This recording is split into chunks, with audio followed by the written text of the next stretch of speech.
A young woman with pink hair startles as a voice warns her about the nearby plants. They are blood-sucking flowers. The voice explains, their stems covered in needles that suck the blood of anyone who brushes against them. Touching them results in a burn, and they use a parasitic poison that causes the affected area to swell. The speaker, a young man, speculates that the seeds were brought back by an energy-absorbing demon from its forays into the Forbidden Forest. As he walks away, he promises to report the dangerous blooms to the professors and asks for her name. He states his name is Riyall. The young woman, now sitting on the grass, looks up at him, a look of wonder in her eyes. The young woman introduces herself as Sharon, 15 years of age. She reflects that ever since childhood, boys have never made her heart flutter, not even the handsome princes from fairy tales. She recalls being unable to relate when other girls her age fawned over portraits of their country's prince. Until this very day, she had been completely disinterested in romance. This fateful encounter takes place at Fallaruvia Academy, a venerable institution attended by the scions of noble families from the kingdom of Elgarsha. The academy boasts vast grounds, massive buildings equipped with state-of-the-art facilities, a cafeteria, and a student dormitory. In the distance, someone calls out for Lord Riyall. Later, Sharon finds Riyall reading under a tree. She cheerfully offers him a basket of sandwiches she made, asking if they can eat together. When he questions if her family chef prepared them, she proudly states she made them herself in the dormitory kitchen, then enthusiastically urges him to dig in. She presents cookies as well, admitting it isn't much. This gesture, the eldest daughter of the esteemed Count Ludicrox giving handmade snacks to the third son of a countryside barony, is a token of gratitude. Riyall, from the distant Glen barony, is a scholarship student who achieved top grades on his entrance exams. Despite his success, he views himself as a useless person who serves no purpose. Sharon, however, finds his modesty and humility incredibly cool. She explains that she brought finger food so he could eat while reading and notes they hadn't met before, because he is in the faculty of magic research, while she is in the faculty of witchcraft. As she offers the basket, Riyall, who had thought himself uninterested in romance, agrees to accept. He realizes he was wrong. He simply hadn't met someone truly splendid yet. Sharon observes him, noting his heavy bangs, his dark forest green eyes ringed by dark circles, and his slender frame. He was always diligent, his nose buried in a book. She concludes that she's truly happy to have met this youth named Riyall. She offers to bring Riyall more food, but he politely declines, insisting that what she's provided is more than enough repayment for a minor incident with some blood-sucking flowers. Undeterred, she clutches the food to her chest, declaring him her benefactor and insisting she be allowed to return the favor. Internally, she recalls the old adage, the way to a man's heart is through his stomach. As Riyall takes a bite, he quietly admits to himself that it's delicious. She walks away with her basket, reflecting on her desire to spend lunch with Riyall, but her hesitation to impose on him. She resolves that next time, she will make him accept her cookies. As she walks, a voice from behind her remarks on the sweet smell drifting from her basket.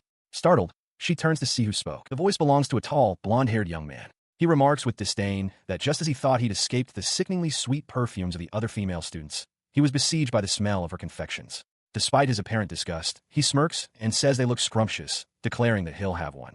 Sharon is stunned by his audacity. She flatly refuses his demand. She states firmly that she won't give a single crumb to someone who acts in such a high-handed manner without so much as introducing himself. Her defiance seems to enrage the young man, who leans in menacingly and asks if she knows who he is. Sharon internally confirms her suspicions that he must have a screw loose. He lets out a small laugh, finding her interesting. He introduces himself as Leonardo, telling her that if she considers herself a noble lady, she should commit his face to memory. As he speaks, a glowing magical sigil appears on the back of his hand, and he reaches out toward her with sudden speed. He continues, stating that her earlier defiance would normally be considered a grave offense. However, he declares that with this, they'll be even. In a swift motion, he snatches the pouch of cookies from her hands. Sharon gasps, demanding he give it back, but he merely snubs her and walks away. He doesn't break his stride, calling her a noisy woman and comparing her to an unruly stray cat. He adds, however, that she's far more tolerable than the fawning women who usually surround him. She shouts back that he's spouting nonsense. With a smirk, Leonardo makes a gesture, and a powerful gust of wind rips the pouch from Sharon's hands, sending her cookies scattering. She cries out in shock. The commotion draws attention. Riyall, sitting nearby, hears her shout and sees what happened, recognizing the stolen cookies. He immediately stands, a look of concern on his face. She seethes, declaring the theft a crime and vowing to report him to a professor to see him brought to justice. Her furious rant is cut short when Riyall calls out her name, telling her to quiet down. He has rushed to her side, looking disheveled. She turns, surprised, asking what's wrong, and noticing he left his books behind in his haste. He presses closer, asking if she was hurt or if someone conjured a tornado. Sharon is taken aback. Her mind races, realizing he tossed his books aside and came running for her. She tries to explain that her cookies were stolen, but a more significant thought overwhelms her. Riyall just called her Sharon for the very first time. Her stunned silence makes Riyall suddenly flustered by his own forwardness. He turns away and raises a hand in apology, quickly asking her to forget his transgression, explaining that it is improper for the son of a baron to address the daughter of an earldom so casually. Sharon, meanwhile, remains frozen, her face flushed as she covers her mouth in stunned silence. Her shock quickly melts into delight. She steps closer, clasping her hands together, and insists that if he is to be informal, she will be as well. With a bright smile, she urges him to say her first name once more, giving him permission to call her Sharon, and declaring she will now call him Riyall. He hesitates for a moment, then softly complies, uttering her name once more, Sharon. Her face brightens with pure joy as she accepts his gesture.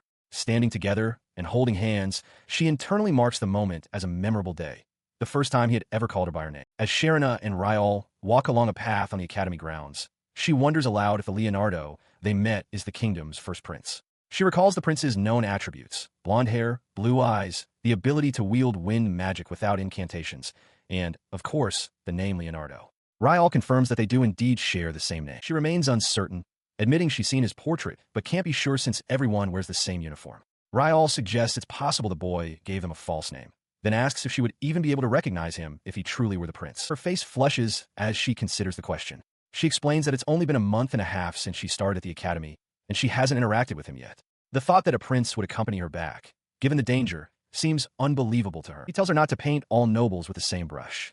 Riyall points out that blonde hair and blue eyes are common features among the nobility, noting that he has them as well. He then specifies that her hair is a rare strawberry blonde, and her eyes are a lighter shade of blue, making them distinct. Surprised by the observation, she stammers a thank you, thinking to herself that Riyall actually complimented her. He quickly clarifies that he didn't mean it as a compliment when he called her hair color rare. Changing the subject, he asks what time she will leave her dormitory tomorrow morning, mentioning that he always leaves half an hour before lessons start. He then offers to wait for her, advising that it's best she doesn't wander around alone for the time being. Sharon is left speechless and blushing at his considered offer. Her heart soars with happiness. The realization that she'll be able to go to and from school with him fills her with joy. She internally declares her love for Riyall, thinking the cookie thief has become an archangel of love. The focus then shifts to the boys' dormitory. Inside a well-appointed room, Leonardo sits while a young man with reddish-brown hair asks where he went during the lunch break. Leonardo casually replies that he just went for a stroll. His attendant complains that he had a difficult time dealing with noble ladies who were looking for him, but Leonardo dismisses his concerns. He admits he is also sick of their attention. With a sly smile, he explains that he met a cat with the most unusual fur and was too enraptured by its antics to return sooner. The attendant repeats the word cat, in confusion as Leonardo is seen holding a ribbon. His smile widens as he tosses a small pouch to his attendant. He calls it compensation for the inconvenience caused, telling the attendant to take it. The young man catches it, a look of surprise on his face. He held up the small pouch, remarking to his attendant that, as expected of a cat with such unique fur, her creations were also strange in color. Leonardo casually mentioned that the green cookies were rather tasty, prompting his attendant to ask in disbelief if they were even safe to eat. His attendant's alarm escalated. He pointed accusingly, demanding to know if Leonardo had eaten the forsaken cookies from an unknown source without first having them tested for poison. In response, Leonardo simply let out a soft, amused chuckle. Meanwhile, at the girls' dormitory, a series of loud thuds echoed through the building, followed by a guttural, frustrated roar from Sharon. Her outburst was channeled directly into her work. With intense focus, she kneaded dough on a countertop, her expression one of fierce determination as two chefs looked on, stunned. She resolved internally to push her limits and create the perfect sandwich. She reflected on her past interactions with Riyall, acknowledging that she had always bulldozed her way with food. Now, however, it was a mutually agreed-upon affair. Since he would be walking her home, she decided to pour her heart and soul into a lunchbox for him, imagining them eating in the courtyard. The thought made her blush, just like lovers. She quickly tempered her excitement, warning herself not to get ahead of herself. He was simply worried about her after the recent attack. His kindness was a stark contrast to his usual brusque and indifferent demeanor. She resolved not to get conceited, concluding that if she were to capture his heart, it would have to be through his stomach. With a sigh, she admitted to herself that she couldn't think of any other viable method. A hopeful vision formed in her mind. If she worked hard at honing her cooking skills, perhaps one day he might fall for her. The result of her labor was a towering sandwich, packed with a generous amount of ingredients between two fluffy buns. As she carefully wrapped the sandwich, she hoped it would appeal to his tastes, recalling her family's chef saying that meat was the surest way to a man's heart. A practical thought then crossed her mind. Wrapping it in thin paper might make it easier for him to eat. With a bright smile, she declared her creation perfect. She thanked the chefs and departed, basket in hand. The chefs watched her go, murmuring that what she made certainly didn't look like a normal sandwich. Her eagerness got the better of her, as she soon found herself standing before the gates of the boys' dormitory, unable to wait any longer. Her progress is halted by grand carriage. From its window, Prince Leonardo leans out, a smirk on his face as he addresses her as the cat from yesterday. He observes that the sweet scent from before has been replaced by the smell of sauce. As his attendant protests the sudden stop, Leonardo offers her a ride in thanks for the cookies she gave him. She flatly refuses his offer. Taken aback, Leonardo questions if she is aware of his identity. She confirms that she is not so ignorant, having seen the royal family's crest on his carriage, and correctly identifies him as the kingdom's first prince, Leonardo Randall Yulissa El Garsha. He finds her composure intriguing, remarking on how her attitude hasn't changed despite knowing his royal status. His tone shifts from invitation to command, ordering her to get on the carriage. As he issues the order, a glowing magic circle suddenly appears beneath Sharon's feet, catching her completely off guard. Before she can react, the magic circle vanishes, leaving Leonardo to wonder where it went. In a flash, Riyall appears in its place, his expression fraught with worry. He immediately calls out her name, asking with urgency if she is all right. Leonardo confronts Riyall, demanding to know what he just did. Riyall, looking weary, claims ignorance. Sharon, flustered and confused, points an accusing finger at Riyall, questioning if he would actually flip a lady's skirt in broad daylight. Her heart pounds in her chest as she stammers that Riyall has it all wrong. He curtly tells her to be quiet, while Leonardo's attendant looks on, flustered. Leonardo's anger flares as he demands an explanation. Unfazed, Riyall looks at him coolly and asks what kind of method Leonardo used to try and destroy his magic circle. Sharon's thoughts fill with admiration. He saved her yet again. Riyall explains that he had concealed a magic amulet at the bottom of her lunchbox the day before. Though a simple creation, it was within the effective range of the magic circle Leonardo had placed under her, preventing its activation. He then turns the question back on Leonardo, demanding to know why he cast such a spell. Sharon realizes that without the amulet, Leonardo would have raised her skirt, causing a scene. She declares that sexual harassment on campus cannot be ignored. With a hardened expression, Riyall announces his intention to report the incident to the teachers. As they turn to leave, Leonardo's attendant rushes forward, calling for them to wait. He addresses Riyall by his full name, Riyall Olin, surprising him. The attendant explains that he knows all the scholar attendants and recalls that Riyall placed first in the written magic course entrance exams. He then attempts to justify Leonardo's actions, claiming His Highness was merely trying to give Sharon a leg up into the carriage because the door was stuck. He continues trying to clear up the misunderstanding, but Riyall glares and steps between him and Sharon. Riyall questions him pointedly. If Leonardo is well acquainted enough with Sharon to invite her into his carriage, why isn't he addressing her by name? He presses further, asking if the attendant truly believes he doesn't know his own guest name. The attendant stammers, recalling that he himself referred to her as Lady Sharon earlier. Riyall's gaze remains fixed on him, asking for her family name. The attendant grits his teeth, unable to answer. Desperate, the attendant pleads with Riyall to believe that Leonardo had no ill intentions. Riyall coldly states that he is not the one who needs an apology.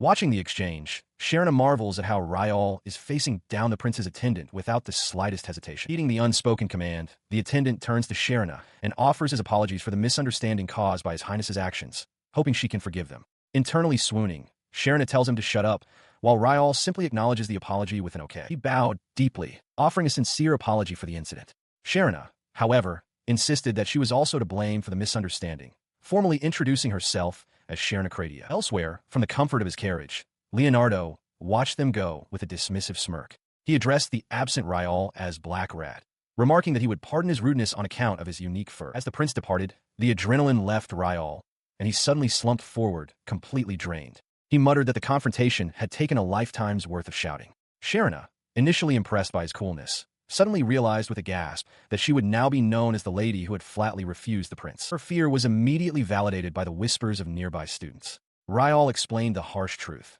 While official status means little at the academy, rumors are potent.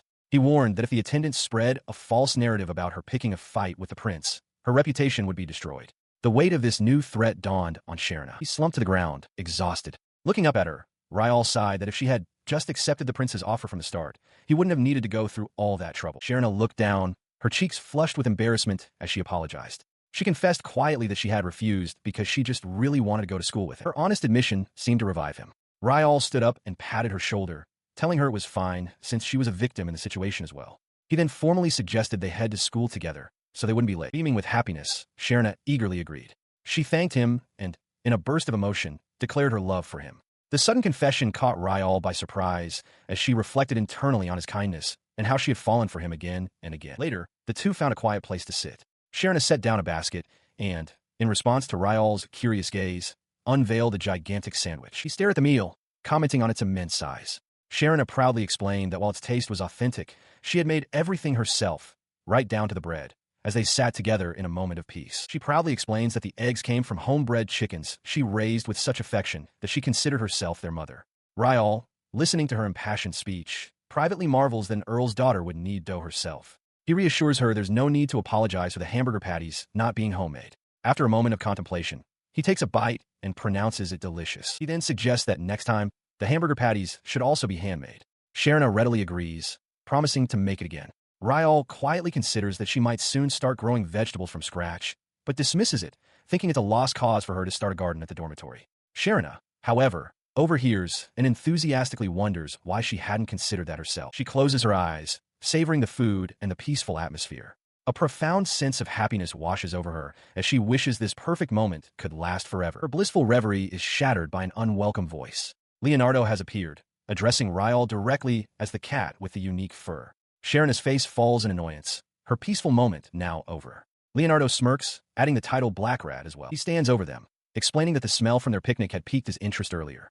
With a casual air, he announces his intention to have one of their sandwiches. Leonardo approaches Sharon and Riyall, a confident smile on his face. He announces that the smell from the morning has piqued his interest and declares he will have one of whatever they are eating. As Riyall stands there, seemingly unbothered, Sharon marvels at his composure. She reflects on his incredible mental fortitude, considering he was just accused of flipping a girl's skirt not long ago. Leonardo explains his presence, claiming he was fleeing from the ladies. He complains that they are always engulfed in an overwhelming and sickeningly sweet smell of perfume. He then demands one of their sandwiches to cleanse his palate. Annoyed, Sharon glares and retorts, sarcastically suggesting he put a clothespin on his nose. Unfazed, Leonardo declares that in exchange, he will overlook the morning's incident. Sharon seems flustered, thinking to herself that he's cool even when he gets angry. She clutches her basket and formally apologizes to His Highness, explaining that this is merely an amateur's cooking made specifically for Riyall and is unsuited for his refined tastes. Internally, she fumes, unwilling to hand it over to this thief. Leonardo simply smiles, telling her not to worry.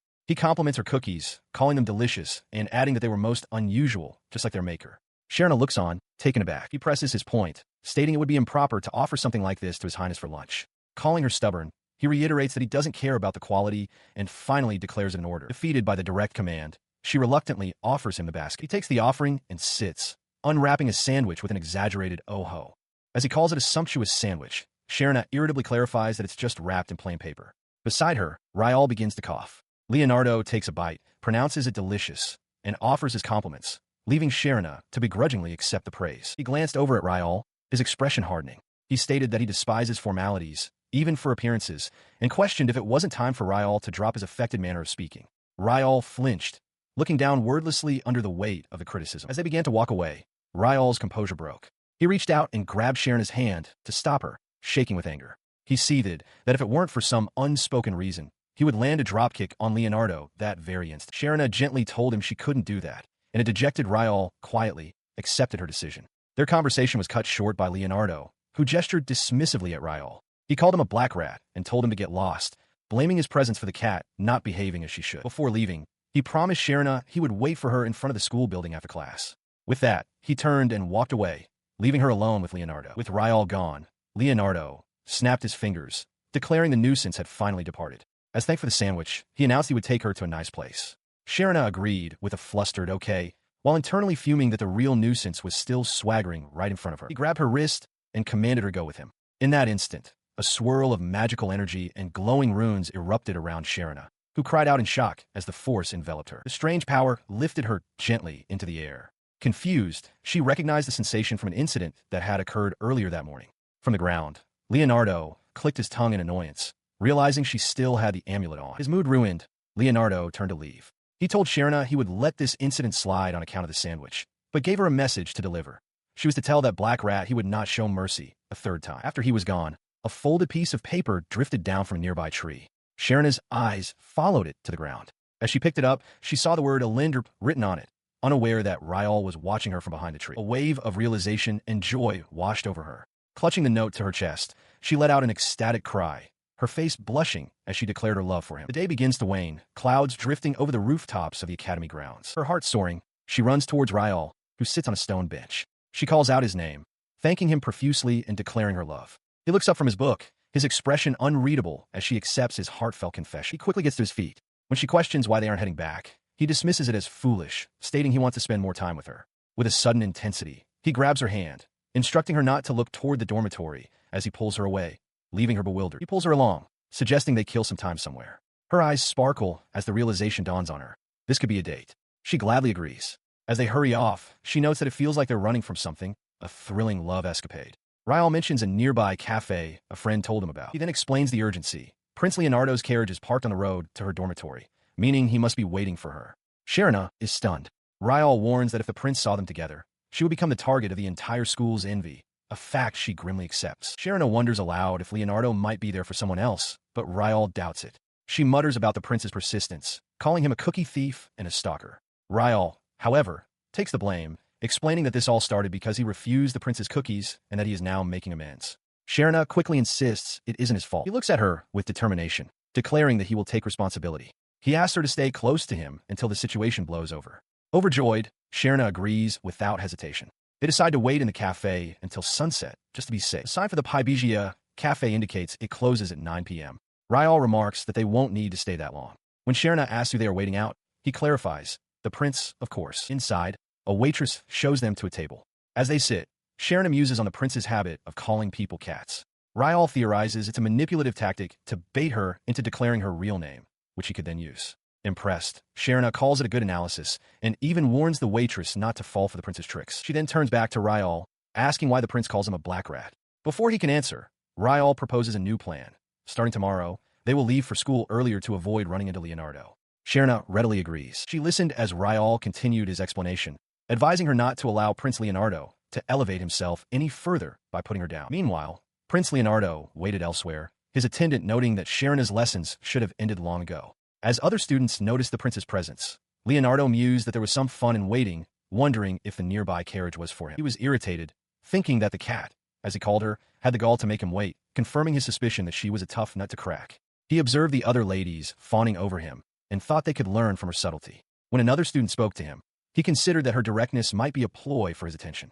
A smirk crossed his face as he wondered how Sharon would react if he were to open the carriage door for her. Later, under a pitch-black sky, a thought arose that the carriage should be clearly visible from the school building, yet she had perhaps not noticed it. The following day, Sharon was suddenly confronted by an agitated friend, who rushed toward her, demanding to know where she had been the day before. The friend, Angie, stood over her desk, her voice laced with concern as she asked what was wrong. Sharon, however, remained silent with her head bowed. At the academy, Angelica Kirklight excitedly informs her close friend, Sharon, that Prince Leonardo's carriage was seen at the front gate the previous day. She notes that since Sharon, whom she calls by the alias Rumi, lives in the dormitory, she can easily investigate such matters for her. Sharon questions this, reminding Angelica that it was her own decision not to live on campus, as she could commute from her family's villa in the capital.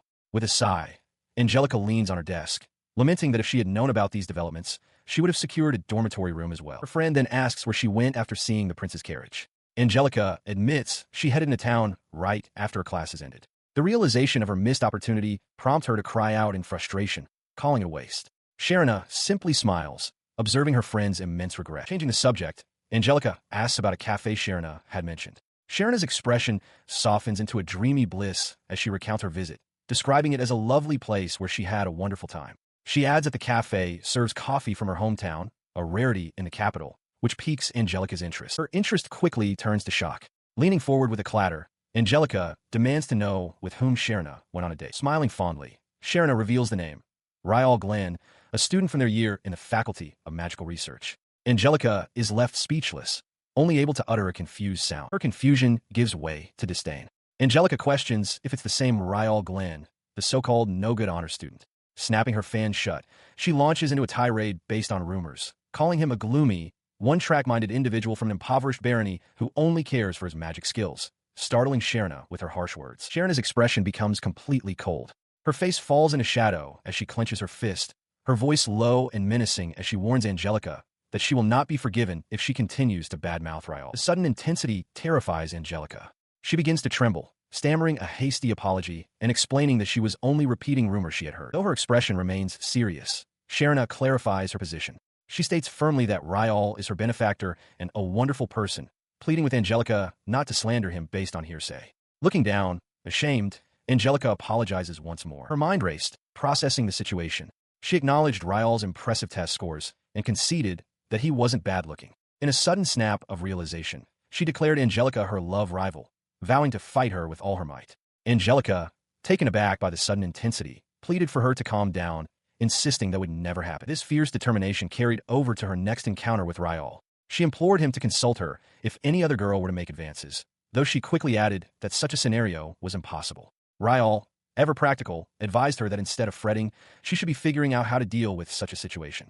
His logical response left her in shock. The conversation lapsed into a comfortable silence as he returned to his book. After a moment, she spoke again, observing that they had yet to see that today. Believing him to be lost in concentration, she decided to leave him in peace and head back to class. As she began to rise, his hand shot out, firmly grabbing the sleeve of her uniform. He looked up, his gaze direct. He assured her she wasn't a bother, repeating the sentiment he had expressed the day before. He wanted her to stay with him as much as possible. Overjoyed, she ecstatically agreed to stay by his side forever. He calmly told her not to say such ridiculous things, but she was already lost in a blissful daydream, wishing time would stop for them. Her reverie was broken by a voice cutting through the air, announcing that he'd found them. It was Leonardo, a confident smirk on his face. He offered a casual salute, addressing someone as the cat with the unique fur. Her blissful mood shattered instantly, replaced by intense irritation. As Leonardo explained he had come to offer thanks for his sandwich, she silently wished he would simply stop breathing. He then turned his attention to Riyall, calling him Black Rat, and telling him not to be so wary. Leonardo assured him he wasn't there to take his cheap trick with the paper amulet.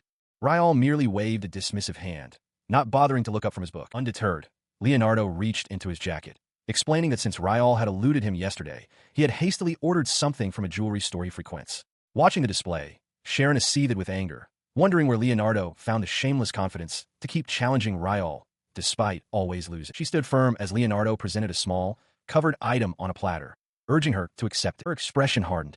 She internally fumed at the thought of accepting jewelry from a prince, viewing the obligation to wear it as a form of torture. Out loud, she retorted that she didn't recall making a sandwich worth the price of jewelry. She turned her head slightly, stating that his words of gratitude were enough, precisely because they would leave no trace. Unfazed, Leonardo replied that he would simply have to think of another way to express his thanks. From behind them, a low, sinister laugh escaped Riyall. Startled, she could only look on in confusion. Leonardo, however, burst into a wide, manic grin, declaring how interesting he found her. He confessed he had expected her to become flustered upon seeing the seal of the royal family's jeweler, but her unwavering refusal had instead piqued his curiosity. Her annoyance grew, but Leonardo's expression shifted to one of intense focus. He noted that he had never met a woman like her before. Had she simply accepted the gift, that would have been the end of it. But now his mind was made up. Pointing directly at her, he made a bold declaration. He would make the cat with the unique fur his. With a confident smirk, Leonardo announces his decision regarding the one he calls the cat with the unique fur. He looks down at Sharon and Riyall, declaring his intent to make her his. Sharon stares back, her expression frozen in shock and dismay. She internally scoffs, thinking he must be joking and is not quite right in the head. As Leonardo turns away, he runs a hand through his hair, telling Riyall to brace himself, as giving up is not in his vocabulary. He then directly addresses Riyall, who quietly acknowledges him. Her eyes narrow with grim determination. She considers the possibility that if that man refuses to give up until the end of time, then her course of action is simple. A small, hopeful smile forms on her lips as she realizes she can simply stay by Riyall's side forever. A quiet plea escapes, a wish not to jinx their fortune. In the distance, a flock of birds takes flight from the trees, scattering into the sky. Sometime later, from within the academy halls, an excited voice calls out for Sherry, announcing some exciting news. Angie rushes towards Sharon, beaming, and reveals that Prince Leonard will be attending the dance party next month. The news sends a ripple of excitement through the other students, who immediately begin chattering about what dresses might suit the prince's tastes. Sharon, however, seems utterly unmoved by the announcement. She lets out a flustered sound, her face flushing as she is surrounded by the romantic fervor of her peers. It is known that Fallaruvia Academy holds 3 distinct types of dance parties throughout the year. These events include a welcome party for the first-year students, a graduation party for the 4th years, and a large school-wide party open to all grades. Angie eagerly asks what kind of dress Sharon plans to wear. It is noted that while most events are open to all, a party organized by 4th years specifically for 1st years is highly unexpected. Sharon, however, is already considering skipping it. Angie is aghast, reminding her it's a chance to catch the prince's eye, but Sharon worries that if she attends, Leonardo is bound to ask her for a dance. She tells her friend that she's perfectly fine staying out of Leonardo's notice, prompting a huff from Angie, who insists that a girl is allowed to dream. The bluntness of the comment makes Sharon wish this whole situation was just a bad dream she could wake from. Her friend then reveals a complication.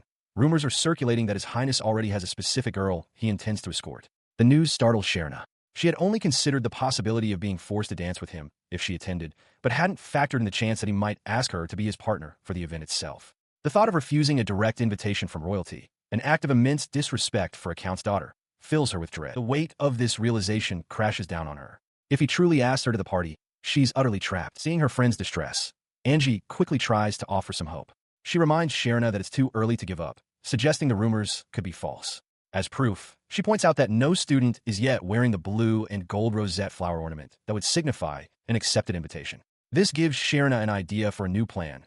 She could pretend to be unwell and hide in her dormitory until the party is over. As they walk through the academy halls, their conversation is interrupted by the sight of another student already wearing a flower ornament. Angie expresses her confusion, but the other girl explains that it's a tradition.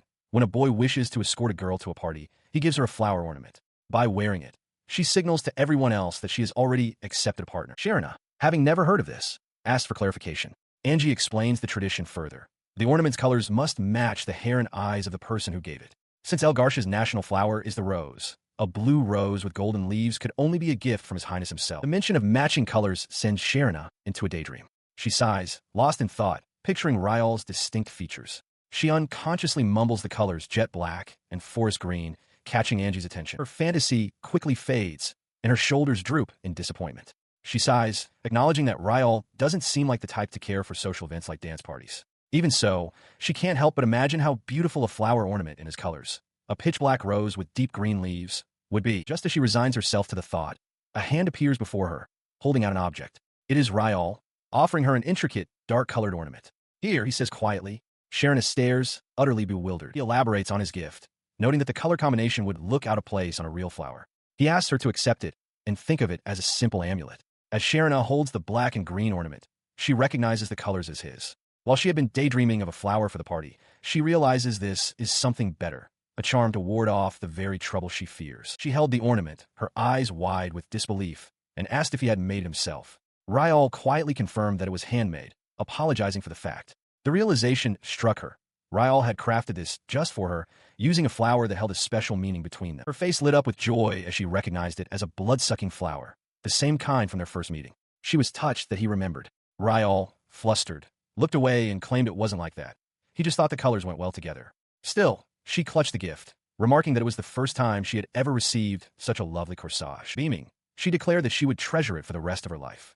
Riyall looked on, exhausted, muttering that her flattery was so extreme it almost sounded sarcastic. He sighed, however, acknowledging to himself that, knowing her, she probably meant every word. As they walked along a brick wall, her curiosity grew. She asked how he managed to make the corsage, wondering aloud if he had a side job in floral decoration. He explained simply that he had used some leftover cloth in a class from his part-time job, which was indeed in flower decoration. His explanation left her thoroughly impressed. She exclaimed that it was amazing he was so good with his hands, noting how sincere he seemed. Later, as she made her way down a hallway, a surprised voice called out to her from a distance. It was Angie, who stood trembling, pointing a shaky finger at the new ornament pinned to Sharon's uniform. "Sherry, that corsage," she stammered. "You can't be serious." In response, Sharon simply beamed, happily confirming that she was. Her friend's eyes glinted with intensity. She leaned in, demanding confirmation. "It's from Riyall Glen, right?" Sharon affirmed that she was absolutely right, and in an instant, Angie rushed past her with a sudden burst of speed. The confrontation escalated. Angie, now frantic, ordered Sharon to back off, declaring that she wouldn't give Riyall up. She confessed that she had fallen in love with him at first sight. Sharon, completely bewildered by the outburst, could only mutter how bizarre the situation was. Misinterpreting this, Angie became even more distraught, taking it as a comment on her feelings. The painful realization then dawned on her. If she wasn't wrong, then Sharon was now her love rival. She is left reeling by the declaration, her mind racing with thoughts of Riyall, his intelligent eyes, his vast knowledge, his modesty despite his excellence. How can any girl be immune to such charms? A wave of guilt washes over her for being so self-centered, and she stammers an apology to Angie, hoping they can remain friends. But Angie's expression is menacing. She declares that from this day forward, they are rivals in love. She then changes the subject, remarking that it's a shame Prince Leonardo is making an appearance at the upcoming party. When Sharon asks why, Angie suggests that if Sharon were free, she might have a chance to dance with His Highness. Angie explains that because of the prince, many girls are planning to go without partners. Sharon quietly agrees, noting that this year's first-year students seem to have bad taste. She leans forward with a knowing smile, adding that she heard even the senior students will be attending unaccompanied to try their luck. The event, she concludes, is no longer a welcome party for first years, but has become centered entirely around His Highness as the main attraction. Angie then turns the question back to Sharon, asking if she truly prefers Riyall Glen over the prince. Flustered, Sharon admits the preference is a bit unorthodox. Angie dismisses her own poor phrasing, calling Sharon's taste bad, but noting that at least she won't have to worry about anyone stealing Riyall away. A tense silence falls between them. Leaning in with a menacing look, Angie breaks the quiet, warning that even if Riyall doesn't pursue anyone, other girls will likely flock to him. This puts Sharon in a difficult position. She wants to attend the party with him, but dreads the attention he might attract. Later, her worries seem to have subsided as she presents Riyall with a massive sandwich. She proudly announces her additions of onion and pickles, noting that it even comes with fries. Riyall observes dryly that the creation is becoming thicker and looking less like a sandwich. She gives a confident thumbs up, explaining that her family chef taught her that the way to a man's heart is through his stomach. Riyall simply remarks that her family chef must be eccentric. Sharon clarifies that it's not just the chef. Her entire household is peculiar. As she speaks, a realization begins to dawn on her. She voices her new thought, admitting that the strangeness of her situation had never occurred to her before. She explains to a listening Riyall that it's odd for someone from a count's family to live in the dormitory without a carriage, chef, or maid. He seems to agree. She justifies her circumstances, saying she can walk to school and the dormitory provides everything she needs. She brings up the dance party, noting that he will likely be swarmed by other girls. With a hint of concern, she asks him not to forget her. He scoffs at her worry, retorting that she faces the same issue. He instructs her to turn down any other boys who ask her to dance and to stay where he can keep an eye on her. Flustered, Sharon agrees, promising she won't leave his side. He then muses that the simplest solution would be to not attend the party at all, or even just pretend to be absent. Sharon looks confused for a moment before a realization dawns on her about the corsage he gave her. She understands now. The corsage is a signal that she is already taken, a custom that discourages others from inviting her to the party, even princes. Riyall confirms it's just a subterfuge, as he doesn't actually want to go, and squeezes her hand to emphasize his point. He softens his tone, telling her she shouldn't have to miss the party on his account. He adds that it would be impolite to treat a gift as a mere decoy. He then warns her not to have high expectations for his formal wear, explaining it's a hand-me-down from his brothers and is terribly out of style. With that in mind, he tells her not to whine about being seen with him. Sharon simply exclaims his name in response. She enthusiastically declares that she loves good old retro fashion and is looking forward to it. Her excitement leaves Riyall speechless, and he can only mutter that there's a limit to her ignorance. Several days pass. The two sit together under a tree in a comfortable silence. Sharon reflects that everything is going well so far, but a sense of unease settles over Riyall, who feels things are going too well. His thoughts drift to Leonardo. It boggles his mind that anyone could be exasperated by the attention of a prince. Sharon, on the other hand, cheerfully considers that perhaps Leonardo has grown bored of her, an outcome she deems worthy of celebration. As they sit, Leonardo himself walks away in the distance, with only 3 days left until the dance party. As their conversation continues, Sharon mentions that Prince Leonardo has not bothered her once. She then offers Riyall a drink, explaining she tried making an iced juice using tea leaves from his hometown. Riyall, intrigued, asks if it's something like ice cream. She explains that her family chef makes it every summer, using an ice magic circle on a water bottle to chill it. As Riyall takes a sip, finding it delicious, she asks if he likes it. He jokingly suggests he could simply poach her family chef, but then proposes that if she were to take him as her husband, he could drink it whenever he wanted. Sharon is taken aback by the sudden, bold suggestion. His serious expression softens as he admits he was only kidding. Relieved, Sharon tells him not to make such jokes so seriously, thankful he wasn't actually considering becoming a chef. It was a peaceful afternoon, one she never imagined would be shattered so soon. That peace gives way to a new morning at the Cradier estate, where the insistent beeping of an alarm clock cuts through the silence. The sound rouses Sharon. She stretches with a soft yawn before getting out of bed and opening her bedroom door, curious about a faint rustling sound she heard from the hallway. Upon opening the door, her gaze is drawn to an object left on a small table just outside her room, a single, perfect blue rose with leaves that shimmer like gold. Her eyes widen in shock and dismay. She knows instantly who sent it. A blue rose with golden leaves. Only that narcissistic prince would do such a thing. With just 2 days remaining until the dance party, the gesture is an unmistakable declaration. Outside a stately manor, a confrontation is about to unfold. Sharon cries out Riyall's name, her expression a mixture of shock and concern. He stands before her, his gaze heavy and impassive, seemingly unfazed by her alarm. She dashes towards him, asking what's wrong. As he turns away slightly, she explains that she found something outside her door that morning. In her cupped hands rests an impossible flower, a blue rose with shimmering golden leaves. She confirms it is from the person they suspect, and Riyall affirms her conclusion. He sighs with weary frustration, realizing this is why she has been so conspicuously absent. Sharon swallows hard, understanding now that the corsage he gave her was meant to prevent this very situation. She recalls the strict rules of etiquette, It would be a severe breach for a lady with a partner to ask another, and even ruder to switch partners. Despite her predicament, she clenches her fists, admitting to herself that she finds Riyall's blunt and angry demeanor cool. He dismisses her admiration, stating that even an eccentric like him knows he cannot let the situation stand. He explains that while he could feign ignorance, he already knows who the prince's partner is and would have to turn her down anyway. He continues, laying out the consequences. If this blunder were to be exposed at a public event, it would be considered an honest mistake rather than a breach of etiquette. However, in that scenario, he would be the one blamed for causing embarrassment to the prince. Sharon realizes she must find a way to speak with Leonardo alone. But Riyall anticipates this, predicting that Leonardo will surround himself with admirers right up until the party begins, precisely to prevent anyone from approaching him. She grumbles, wishing she could just force the corsage on Leonardo.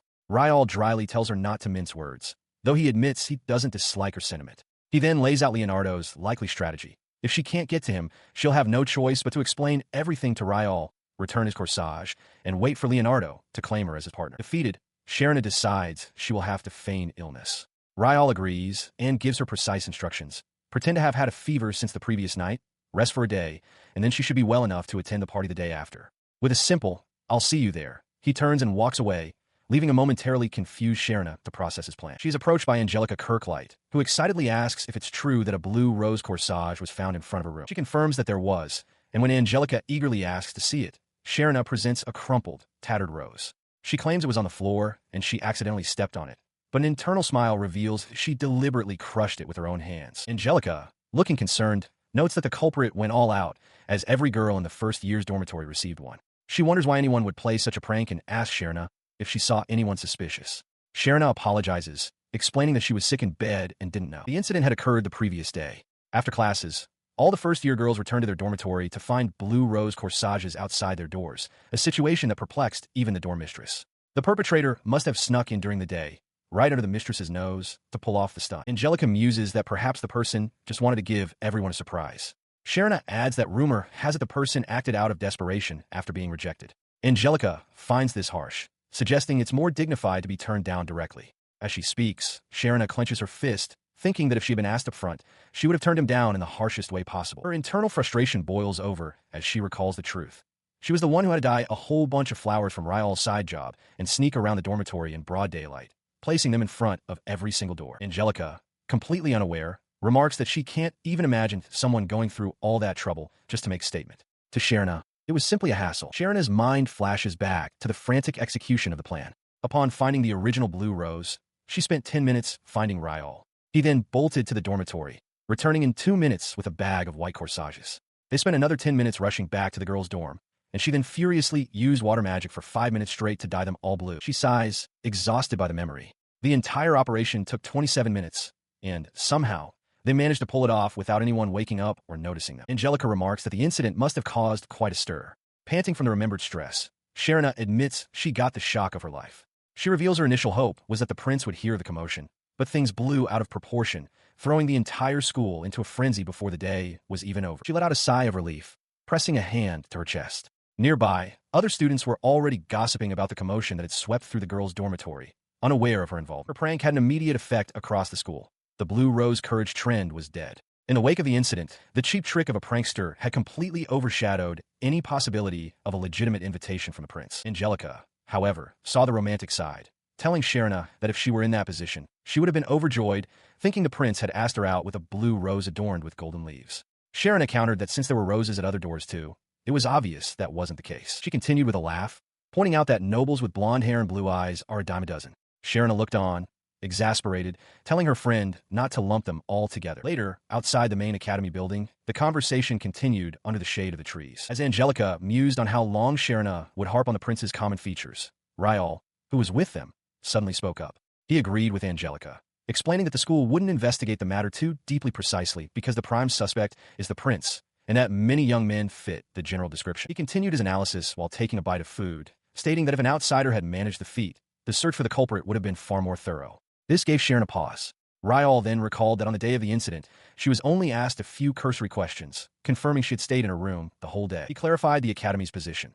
The greater concern was the potential scandal if word got out that the prince had intruded into the girls' dormitory. Any instructors with a history of misconduct would also be scrutinized to avoid such a situation. The realization struck Sharon. The higher-ups at the academy were deliberately avoiding a proper investigation to protect their reputation. She turned back to Riyall, still puzzled. She asked why the instructors were so sure that Leonardo was the culprit, given he wasn't the only one with blonde hair and blue eyes. Riyall advised her not to invent new names for him, though he conceded that Leonardo was, in fact, a narcissist. He continues, explaining that while Leonardo is the prime suspect, he isn't entirely innocent. After all, Riyall points out, the prince did break into the girls' dormitory to place a single corsage in front of a specific door. Sharon encounters, questioning why his servant couldn't have done it, as they would have enjoyed the same immunity. Riyall takes a sip from his drink before revealing the crucial detail. Only Leonardo possesses the unique ability to create a wind precise enough to open locks without any incantation. He concludes that the prince likely wanted to perform the act himself, to show off in style. He adds that the prince had also broken into the dormitory the day prior to the incident, presumably to scout the location. This prior reconnaissance, Riyall deduces, is why the dorm mistress overlooked the forced entry. Sharon is struck by the speed and accuracy of his deductions. Overwhelmed with admiration, she brightly declares her love for him, to which he gives a flat, dismissive reply. Meanwhile, Leonardo sits at a table, his expression troubled. He mulls over the situation, finding it all very strange. His thoughts are interrupted as two young ladies from his entourage approach, one offering him something to eat. Nearby, a young woman with a distinctive crescent moon hair ornament observes the scene with disdain, inwardly dismissing the others' fawning as frivolous blather. She notes that all the ladies present are from high-ranking noble houses, yet her attention is fixed on the prince, sensing that something is troubling him. She approaches his table directly, asking if something is bothering him. Leonardo looks up, caught off guard by her forwardness. At a nearby table, other ladies whisper amongst themselves, remarking that Lady Violet is being quite aggressive in her approach. He dismisses her concern, claiming it's nothing, but she persists. Leonardo explains he was merely thinking about the previous day's commotion. As Violet recalls the rumors of an intruder, Leonardo's mind drifts to his own failed plan. The coincidence of it all feels deeply unsettling, even creepy, to him. Abruptly, he stands and announces his departure. As he walks away, ignoring Lady Violet's plea, his attendant steps in his path. The attendant questions his decision to leave, reminding him that His Majesty himself ordered him to get to know the Rose Garden ladies better. Leonardo brushes off the reminder, asserting that how he spends his time is his own decision, unable to stand another minute of the sickeningly sweet atmosphere. In the Rose Garden, Leonardo, the crown prince, expresses his frustration. He states that while he must choose a fiancé from the assembled ladies, led by the prominent Rosalind Rose, he alone will decide who he marries. He declares he will not blindly follow orders and is sick of the ladies chasing him simply because of his crown. His attendant suggests he is not being sincere, accusing him of merely trying to ingratiate himself with his stepfather. Leonardo denies this, insisting he doesn't give his stepsister any special treatment. Changing the subject, he reveals that he managed to acquire one of the requested corsages, holding out a single rose. The attendant quickly backtracks, stammering that he misspoke, but Leonardo rebukes him for daring to tell him what to do, especially after a half-hearted investigation. With a look of contempt, he crushes the rose in his hand, dismissing it as a cheap imitation, just as he expected. His eyes narrow with menace. He declares that he will not show mercy a third time, addressing an unseen person as a black rat. He sees that this lowly creature, who has forgotten its place, dares to cling to his cat. Later, the day of the dance party arrives. Inside a grand hall, Riyall stands dressed in an ornate, sparkling black suit. Sharon, wearing a beautiful gown, clasps her hands and squeals with delight, telling him he looks simply amazing. Riyall, however, seems less confident, thinking to himself that being dressed entirely in black must be an odd sight. She immediately refutes his unspoken thought, launching into a torrent of praise. She insists he exudes an elegant and sophisticated mystery, far superior to gaudy colors. His suit, she explains, perfectly complements his jet black hair and accentuates his forest green eyes, making them shine like stars in the night sky. Her compliments continue as she hums a happy tune, clearly delighted by his appearance. She then looks at him earnestly, a blush on her cheeks, and tells him sincerely that she thinks he looks really, really cool. A faint blush appears on Riyall's own face as he touches his cheek and quietly thanks her. He, in turn, compliments her dress, noting that it must have been difficult to find a color that so perfectly matches his corsage. With a bright smile, Sharon reveals she had the dress specially dyed just for today. Riyall is stunned, asking how she managed it. She cheerfully recounts the process, which involved a maid named Gabriella, the chef, and preparing 30 liters of boiling water, leaving Riyall utterly bewildered by her dedication. His stunned silence prompts Sharon to explain her reasoning. She confesses that she truly wanted to wear something that would match the corsage he had given her. She then asks worriedly if the dress doesn't suit her, noting that her family always tells her she looks best in spring colors like pink or sky blue. He quickly reassures her that isn't true. He stammers, trying to find the right words, before telling her that when she wears green, she looks like a flower in full bloom. He immediately tries to retract the compliment, but it's too late. Sharon's face brightens with pure joy as she exclaims his name. Overwhelmed by her ecstatic reaction, he quickly asks her to disregard what he said, dismissing it as a mere slip of the tongue. With a blush and a smugly happy expression, she tells him not to take it to heart. She then enthusiastically declares that she will dye every single one of her dresses green, prompting him to shout in protest for her not to do that. With the matter settled, they proceed down a grand, arched hallway toward the entrance of the party venue. They pause before the towering, ornate double doors, looking up with a shared sense of apprehension and anticipation. Just inside, he leans in to give her careful instructions. She must keep track of a certain person from the corner of her eye at all times, maintain her distance, and, most importantly, make sure not to meet his eyes. Clenching her fist with determination, Sharon agrees, deciding to think of the target as Medusa. He considers the logic of their approach. If the prince would ask her to dance, she couldn't refuse without it being seen as blatant disrespect. Therefore, their only option is to maintain a polite distance. He knows that even a split second of eye contact would be disastrous, picturing himself being petrified. Deciding this is the best course of action, he offers Sharon his arm. With a soft blush, she accepts, sliding her hand onto his arm. Together, they walk forward into the glittering ballroom. Their entrance is immediately disrupted by a cheer from the crowd for Prince Leonardo. A nearby guest announces that His Highness is making his way over, causing both Riyall and Sharon to gasp in alarm. Riyall watched as Prince Leonardo strode purposefully through the crowd, ignoring his attendants pleased to wait. Murmurs rippled through the onlookers. The prince wasn't escorting any of the Rose Garden members. The realization struck Riyall with cold certainty. Leonardo was heading directly for them. He acted without hesitation. Grabbing Sharon's hand, Riyall pulled her away from the prince's path, urging her to follow. A startled Sharon called out his name as they hurried away, marking the beginning of an arduous dance party, one with many hurdles lying in wait. At a lavish party, Riyall sighs, holding a glass of champagne. He reflects on a narrow escape, thinking he was almost turned to stone. The night is still young, but he knows he can't let his guard down. The one he calls Medusa is dangerously persistent and even managed to place a tracker on it. He glances around the room, noting that many of the ladies are dressed in blue and gold.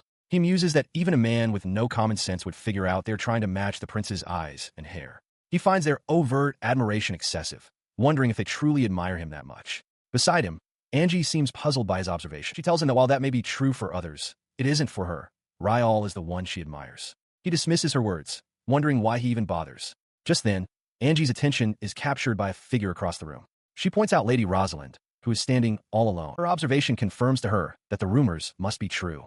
Riyall looks on, his expression unreadable. Their gazes fall upon Rosalind Rose, who stands with an elegant, if lonely, poise. Angie whispers how gorgeous she is. Riyall internally confirms her identity as one of the prince's consort candidates, a true-born lady of high society. Angie laments that Rosalind is so beautiful and has a natural charm, questioning why the prince bothers with someone like her when he has such a perfect candidate. Riyall listens, thinking to himself that if Rosalind manages to capture the prince's attention, it would be a great help to them as well. Across the glittering ballroom, Rosalind performs a deep, formal curtsy to Prince Leonardo, who stands before her. The surrounding guests watch the interaction intently. Watching the scene unfold, Angie notes that neither of them has a date. She reasons that since Lady Rosalind is the prime candidate to be his fiancée, surely the prince would show her the consideration of asking her to dance, lest she be thoroughly humiliated. But her hopes are dashed. With a cold turn, Prince Leonardo walks away, leaving Rosalind alone in the middle of the floor. Riyall sighs, remarking that it's no surprise and that it's useless to expect anything from the prince. Suddenly, Leonardo is before them. He leans in close to Riyall, winks, and whispers, "I'll see you later," before departing. The unexpected encounter leaves Angie feeling sick.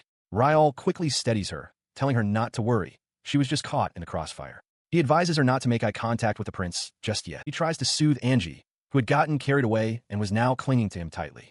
Angie, however, is seething internally, hating herself for being able to read Leonardo's lips. The prince, with a slight smile, offers to lead her to a place where she can sit. Before he can react further, Prince Leonardo swiftly pulls Angie into his arms. Riyall calls out for the prince to wait, insisting that the lady is his date for the evening and he will escort her. Leonardo merely glances back, reminding the black rat that he had warned him there wouldn't be a third time. He carries her away through the stunned crowd, laughing dismissively. Angie cries out for Riyall as the other guests murmur in confusion.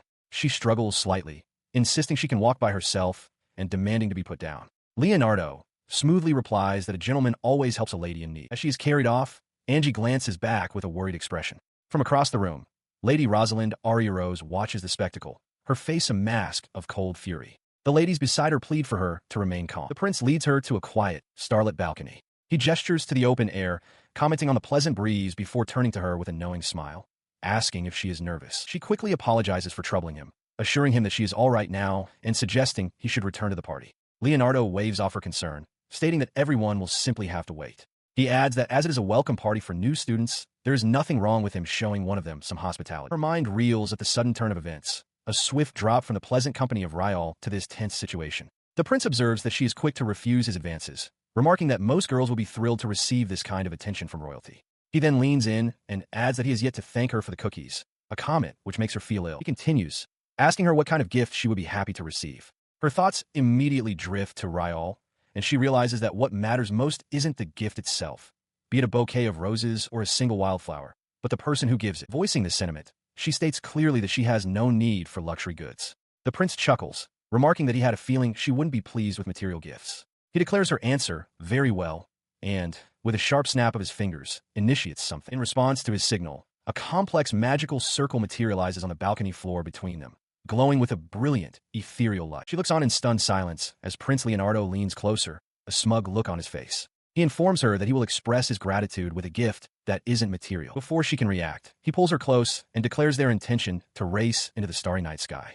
The magic circle beneath their feet glows brightly as he announces their departure. At that moment, Riyall bursts onto the balcony, panting heavily. Angie cries out his name, but Leonardo merely scoffs at his arrival, questioning if Riyall doubts his magical abilities. He then turns his full attention to Riyall, his tone turning serious as he demands to know where the amulet was planted this time. Riyall admits that it's hidden at the back of the corsage's leaves. Leonardo's suspicion is confirmed. As Angie tries to protest, the prince dismisses her, stating that if the amulet isn't on her person, he sees no problem with taking her away immediately. His attendant, Edward, steps forward, questioning if His Highness is taking the joke too far. Leonardo's expression is grim as he insists he is dead serious and orders Edward to restrain Riyall. With Riyall held back, he plucks the corsage from Angie's dress and casually tosses it over the balcony railing. He reassures her that she has nothing to worry about now and tells her to open her eyes. He holds her as they float high above the academy, suspended in the night sky. He calls it the perfect gift, a sight that cannot be bought. Far below, Riyall and a newly arrived Sharon watch in horror, calling out their names as Angie internally panics, thinking the situation is anything but funny. On the balcony, Riyall's panic gives way to resolve. He shouts up to Angie, instructing her to use her intermediate water magic spell, Aqua Column, and cast it toward his voice. Though terrified, she understands he must have a plan and begins to chant the incantation. Without warning, a massive pillar of water erupts on the balcony, roaring with immense power. Sharon stares in shock, wondering what it could be, while Leonardo's attendant questions who could possibly conjure such a massive spell. Amidst the chaos, Riyall's voice cuts through, shouting for Sharon to jump in. Before she can react to the command, Leonardo shoves her from behind, sending her stumbling towards the swirling vortex. She cries out in protest, but his push is firm. The force sends her plunging into the watery mass, where she floats suspended for a moment, surrounded by churning currents and bubbles. Just as suddenly as it formed, the pillar of water collapses, depositing a soaked Sharon onto the stone floor of the balcony as Riyall approaches. He immediately kneels beside her, coughing slightly as he urgently asks if she is all right and unhurt. Sharon, clutching her arm, assures him that she is fine, but her expression is filled with confusion as she asks how he managed it. Holding up a small paper talisman, he explains that he used a magic circle, an amplifying talisman, to be precise. He reveals his original intent was to create something that greatly enhanced the user's own magic, but this prototype had an unexpected side effect. It siphons magic from everyone in the user's immediate vicinity. He continues, calling it a failed prototype that he brought along just in case, though it was by no means a total flop. His explanation clarifies the scene nearby. Leonardo's attendant is passed out cold on the floor. Riyall notes that the man's magic was drained, and the more magic a person possesses, the harder the talisman's effect hits them. Sharon's eyes light up with pure admiration. Taking his hands in hers, she beams and exclaims that his invention is amazing, a true stroke of genius. Flustered by her praise, Riyall looks down, thinking to himself that she has really done it now, calling her a black rat in his thoughts. The moment is interrupted by the stern arrival of Leonardo. As Sharon begins to defend Riyall's actions, Riyall steps in front of her, bowing his head deeply. He offers his sincerest apologies to His Highness. Leonardo is not satisfied, questioning if Riyall's actions were truly for Sharon's well-being. Riyall confirms he had to act swiftly and couldn't be choosy about the method. When Leonardo presses, asking if Riyall feared his own magic would go haywire, Riyall clarifies. He wasn't trying to protect her in a physical sense, but was concerned for her mental well-being, leaving Leonardo to wonder what he could possibly mean. He elaborates, stating plainly that Sharon is afraid of heights. Leonardo scoffs at the claim, calling a lie. Riyall presses the point, asking if the prince didn't notice how pale and nervous she appeared, or how she stiffened up the moment they soared into the sky. Sharon, still soaked, can only stammer in agreement. The prince retorts, questioning why she didn't simply say so, arguing that he wouldn't have needed to resort to magic. Riyall explains his fear, that Leonardo wouldn't have believed him and might have flown even higher, a strain her heart couldn't have endured. He clarifies that she only used her own magic out of sheer panic. He then drops to his knees, bowing his head. He asks for Sharon to be pardoned, claiming he was the one who acted impudently and that he should be punished in her stead. The plea only seems to anger Leonardo further, while Sharon looks on in shock, calling out Riyall's name. After a tense moment, the prince commands him to raise his head, declaring that he will overlook the day's events.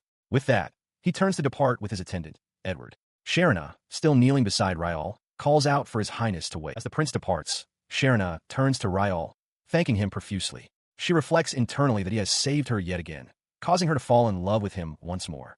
Riyall, however, apologizes, expressing shame that this is the only way he can protect her, leaving Sharon puzzled by his words. He continues, lamenting his own powerlessness. He explains that if he could use wind magic, he could have stopped the prince without her having to endure such a dreadful experience. Similarly, if he could use water magic, he could have saved her without forcing her to overexert her own abilities. His frustration mounts as he clenches his fist, noting that she is completely drenched and he lacks the power to even warm her. A faint magical sigil glows on the back of his hand before vanishing. He believes that if only he could use magic, he could truly keep her safe. He dismisses his own efforts, claiming he cannot compete with real magic and that his only tools are cheap amulets and a quick tongue. Sharon immediately refutes this, exclaiming, "Of course you can." She silently considers that while the prince may wield powerful magic, he has never once used it to help her. Her voice trembles with emotion as she continues, tears welling in her eyes.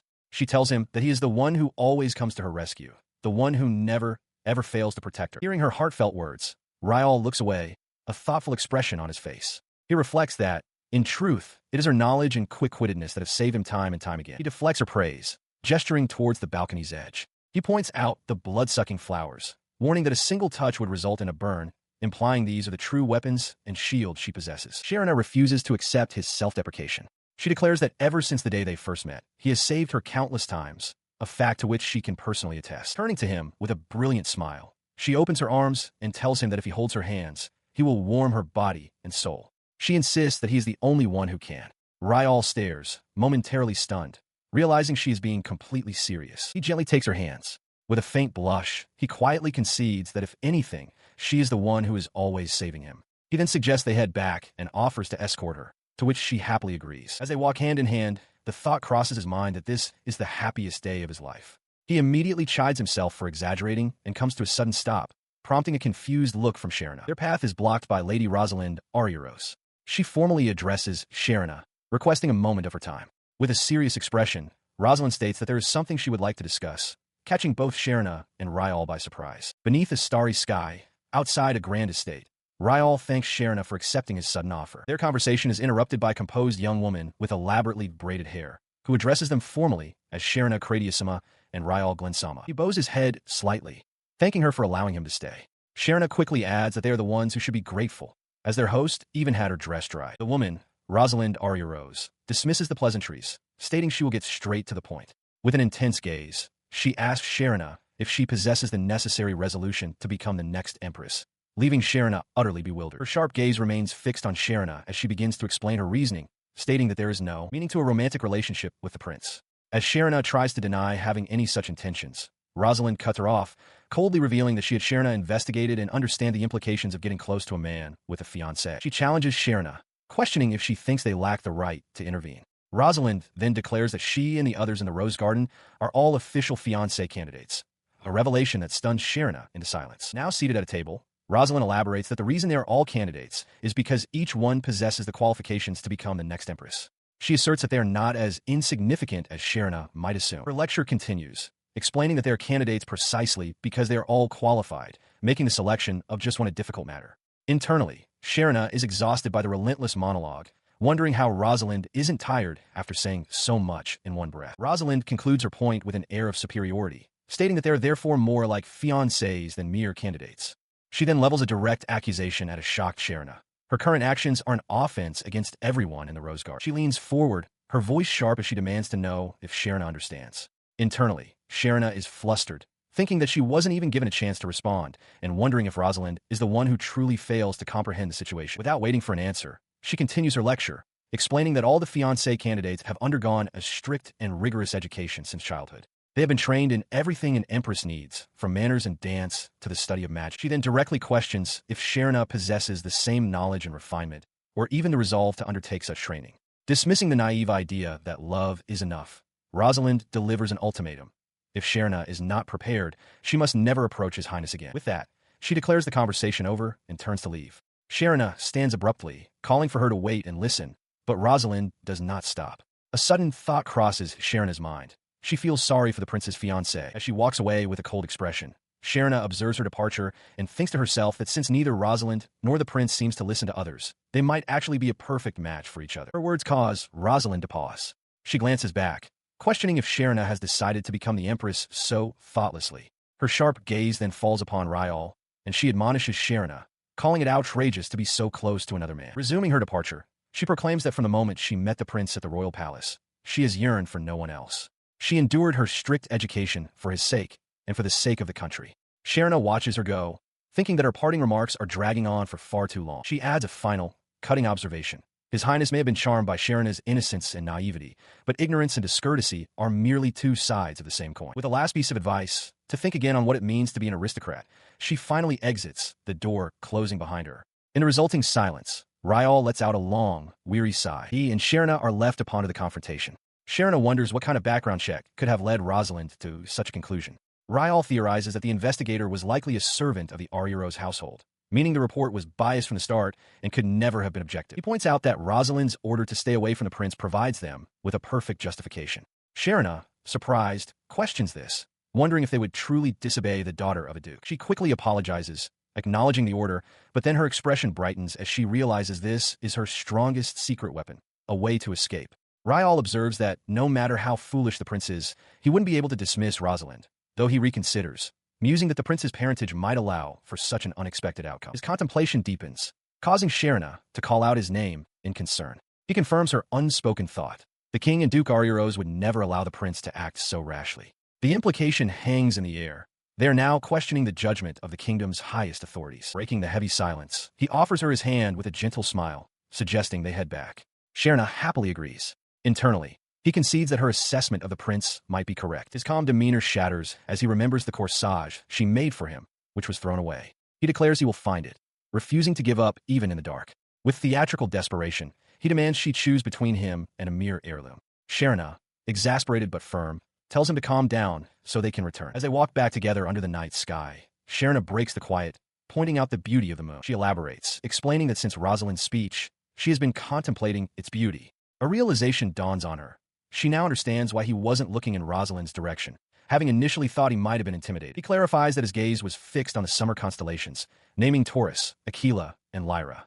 He then remarks with admiration that at this point, nothing seems to faze her. A quiet understanding passes between them. They continue their walk, hand in hand, down the moonlit path. Their journey concludes as they arrive back at the grand estate under the starry sky. Inside a richly appointed room, Rosalind Rose stares at her reflection, questioning why His Majesty Leonard would behave in such a way. Her thoughts are interrupted by her maid, Irene, who enters to deliver a report. Irene begins, relaying an eyewitness account from the party. She states that Sharon was feeling unwell, so His Highness carried her.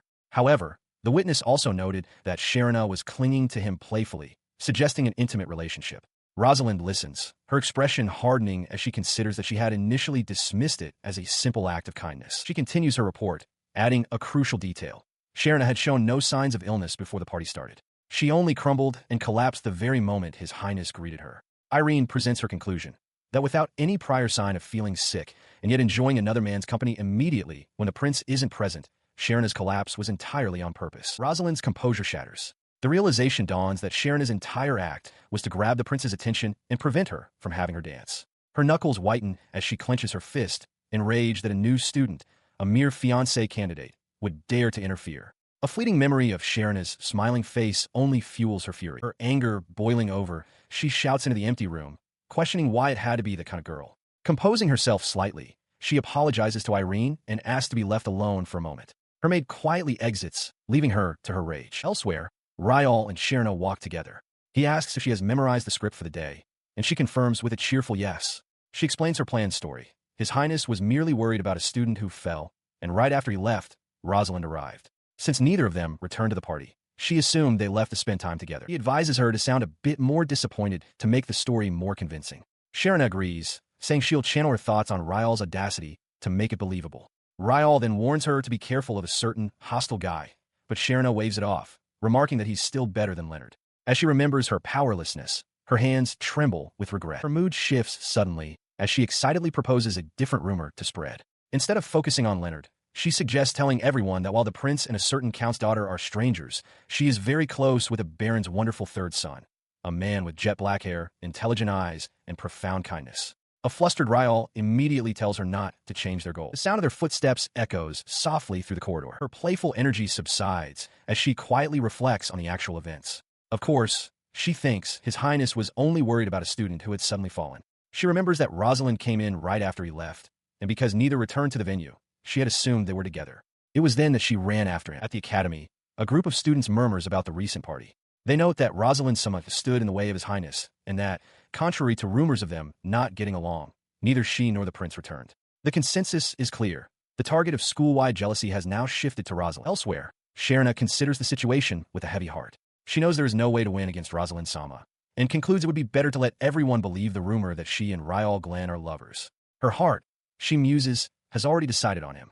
As she stands lost in thought, another student calls out her name in concern. Angie rushes up to her, demanding to know if she said anything about what happened. She gestures around them, exasperated that people are still gossiping. Angie finds it frustrating that even though Sharon was looking forward to the prince's attendance, she is not being blamed at all. Her friend's concern is palpable as she asks if Sharon is truly all right. Sharon offers a small smile, reassuring Angie that she is okay, though she quietly admits that she can feel people bad-mouthing her in the background. She thanks Angie, who insists she only stated the obvious. As they speak, two other girls pass by, whispering that Sharon is just like a background villainess from a romance novel.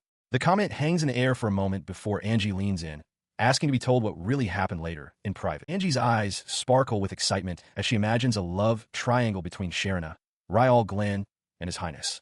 She finds the idea wonderful, declaring that since Sharon loves Riyall, it puts the prince at a disadvantage. Watching her friend's romantic fantasy unfold, Sharon realizes with a pang of guilt that telling the truth would mean shattering the innocent dreams of her friend. As she weighs her options, her thoughts turn to the other person caught in this fabrication. Silently, she offers an apology to Riyall. Later, she meets with Riyall, a basket in hand.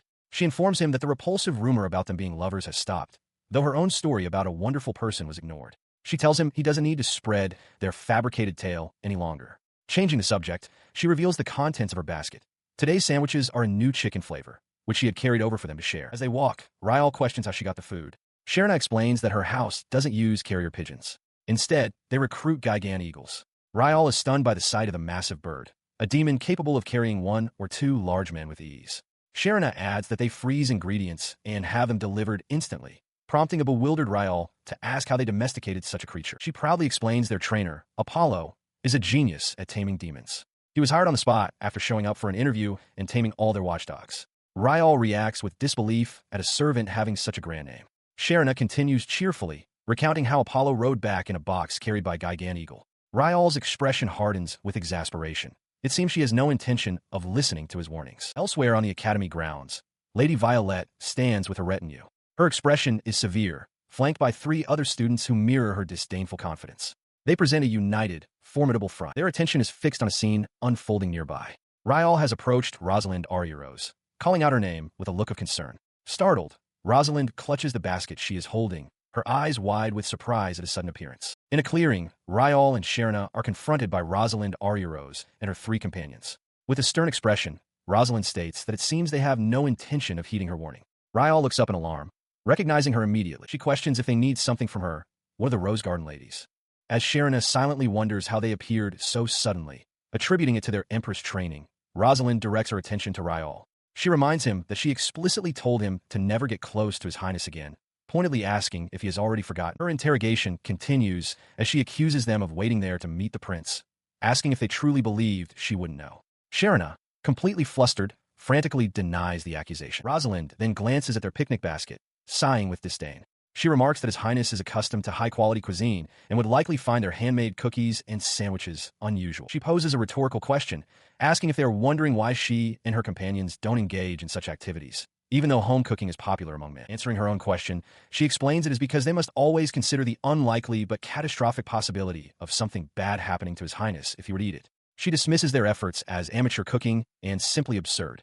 Riyall attempts to explain that it's all a misunderstanding, but she ignores him. Her voice rises with fervor as she declares that His Highness's health takes absolute priority over their attempts to appeal to him. Riyall is taken aback, thinking she must be insane. Meanwhile, Sharon observes the scene, recalling that although Edward tried to stop him, the prince had been planning to come to this location anyway. Rosalind issues a final, stern warning.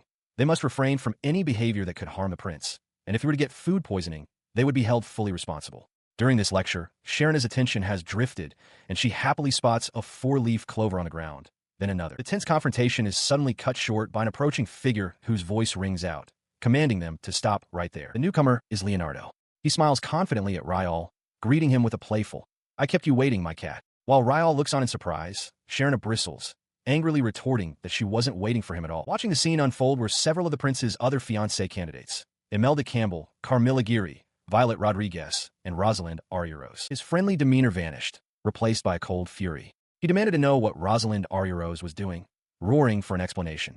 Flustered, she and her companion insisted they were only giving a warning. Her companions quickly agreed, asserting that nothing they said was incorrect. Sharon watched them, a thought crossing her mind that this must be the first task for Rosalind's new entourage. She considered their words, admitting to herself that Rosalind's argument was not entirely wrong. It was indeed improper for a young noblewoman to be so persistent with a prince who already had potential fiancés. However, Sharon also recognized that Rosalind had made a critical, fatal mistake in choosing her target. His patience exhausted, Leonardo declared his disappointment. He stated that he might have forgiven them had they honestly admitted their fault, but now he commanded them to get out of his sight at once. After the other young women scurried away, he turned to Sharon and Riyall. He offered Sharon an apology, acknowledging that the confrontation must have been frightening for her. She quietly insisted it was not. He gently dismissed her stoicism, telling her she didn't need to pretend to be brave. In response, Sharon defended her accusers, asking him not to blame them because, in her view, what Rosalind had said was correct. Her defense of the others seemed to surprise him. With a soft expression, he reached out and gently patted her head. From a distance, Rosalind and her companions watched the tender moment in disbelief. He then offered a true apology, not just for the recent incident, but for his absence in the weeks leading up to the party, explaining that she must have been lonely. He revealed that a specific strategic plan had prevented him from meeting with them, leaving Sharon puzzled. He continued, explaining that the plan ultimately failed due to the fault of a certain coward. He mentioned that the prince's blue corsage case was merely a prank by a troll. Because of someone's impatience, he lamented, a mouse had intervened, forcing them to stop.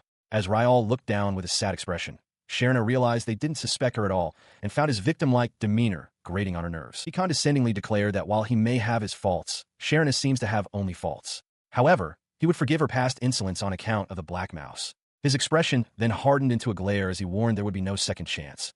But Sharon, her eyes shadowed with defiance, shot back that the same applied to him. His anger dissipated into a smirk. Calling her cat, he told her not to be shy. Sharon, flustered, wished for magic she could chant a deal with the situation.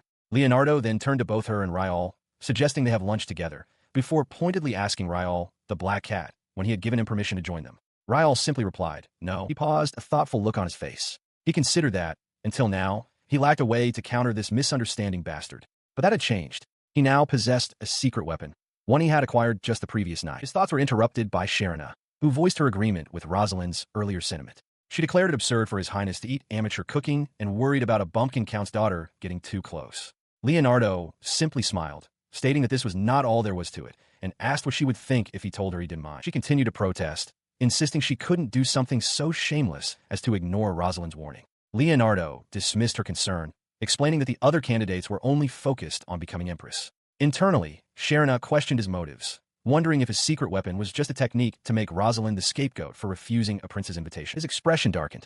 He asked her what she had just said, pressing if that woman had told her not to get close to him. Looking down at the ground, Sharon confirmed it was true. She meekly added that she was the one who should know her place, and asked him to excuse her rudeness. The tense moment was broken by Riyall, who stepped forward with a slight bow. He formally thanked His Highness for excusing his rude behavior from the other day. The awkwardness of the situation intensified, and Sharon felt a strong urge to simply run away. Before she could act, Angelica appeared at her side. With a determined look, she declared that she would take responsibility and escort Sharon to their classroom. Seeing the movement, and perhaps sensing Sharon's intent, Riyall panicked and shouted for her not to dash off. Leonardo observed them, concluding that nothing he said would ease their anxiety. He mused that the only good thing about the other fiancé candidates was their social status. With that thought, he decided they didn't have time for a leisurely picnic. Elsewhere in her mind, Sharon imagined threatening him with a boomerang. He then addressed the group, announcing that his urgent business was finished and that the picnic would be temporarily postponed. As he turned to leave, he looked back at Sharon and Riyall, reaffirming that he had no intention of taking back his words about making her his. He told them all they had to do was wait and believe in him. He walked away with a casual wave, calling back for her to be a good girl. In his wake, both Sharon and Riyall slumped, letting out a collective sigh of exhaustion. As they recovered, Riyall, looking pale and weary, remarked that he felt as though he'd heard something repulsive. He asked Sharon if Leonardo had said anything else as he left, but she simply expressed a relief that he was finally gone. She then admitted, with a hint of sly satisfaction, that she fortunately hadn't been listening at all, which she considered a good thing for herself.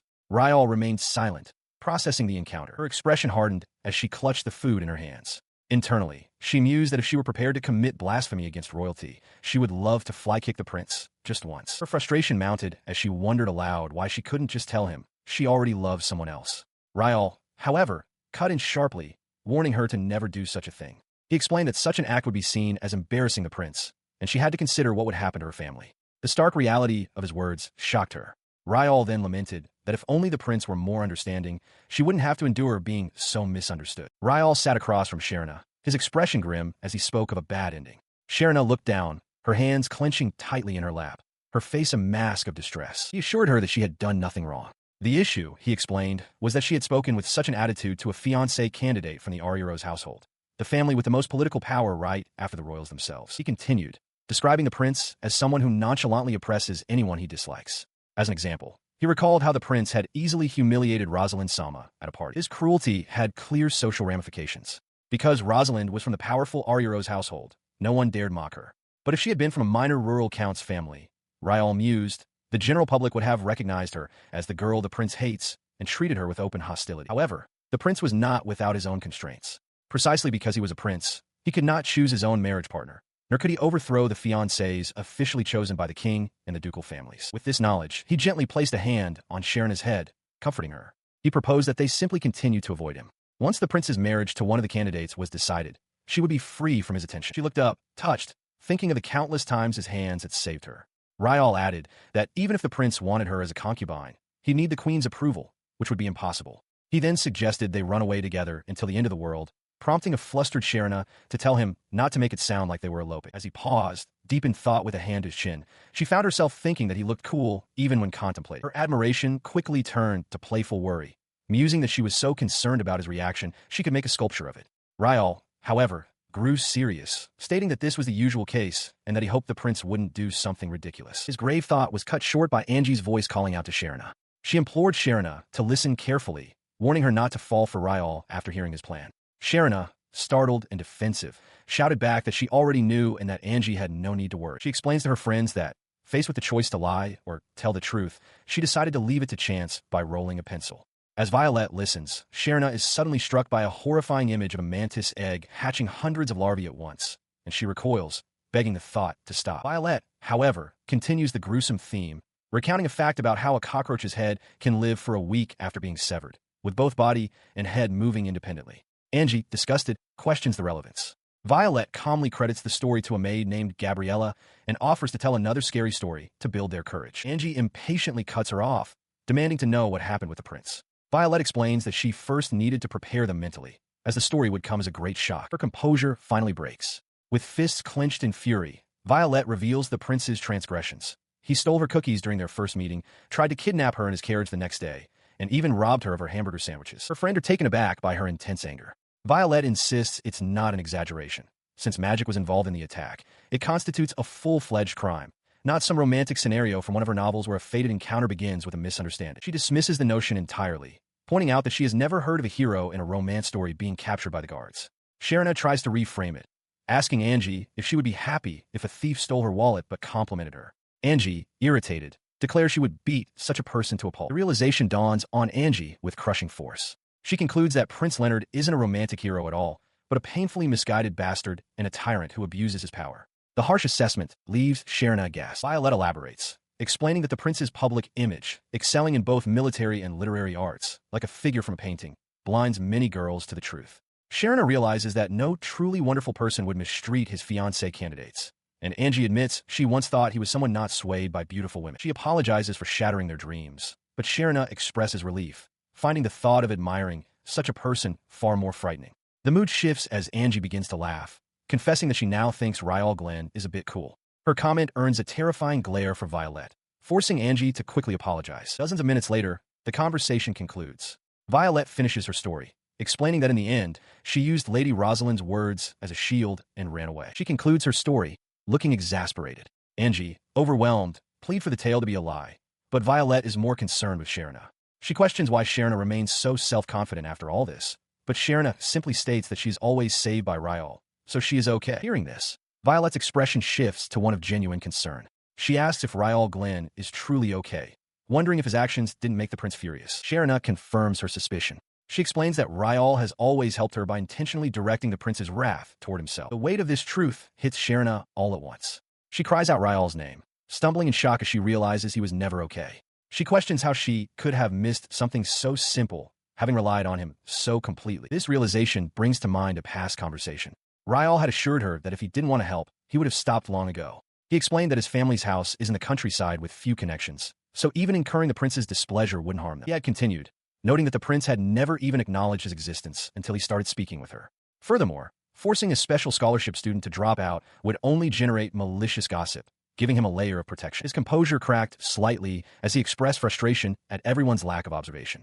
Then, looking at her with weary eyes, he confessed, "I have nothing to lose but you." He tried to reassure her, reminding her that as a third son, his actions wouldn't affect his family.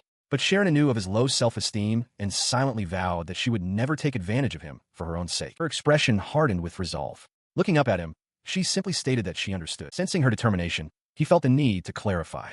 He rephrased his earlier confession, stating plainly, "For me, having you stolen by the prince is a loss." He concludes his explanation with a faint, almost melancholic smile, insisting that he is only protecting her for his own benefit. He tells her not to worry about him, attempting to downplay the depth of his feelings as Sharon looks up at him, processing his words. Her composure shatters. Overwhelmed by the conflicting emotions of his confession and his attempt to dismiss it, she becomes utterly flustered, unable to form a coherent response. The moment hangs in the air, unresolved, as the day continues at the academy. At the Cartwright residence, Angelica addresses Riyall with a serious expression, insisting that he should, at the very least, resolve the misunderstanding with Rosalind. He rests his chin on his hand, his gaze weary as he explains the difficulty of the situation, stating that Rosalind simply doesn't listen to anything he says. Sharon, however, finds the exchange amusing.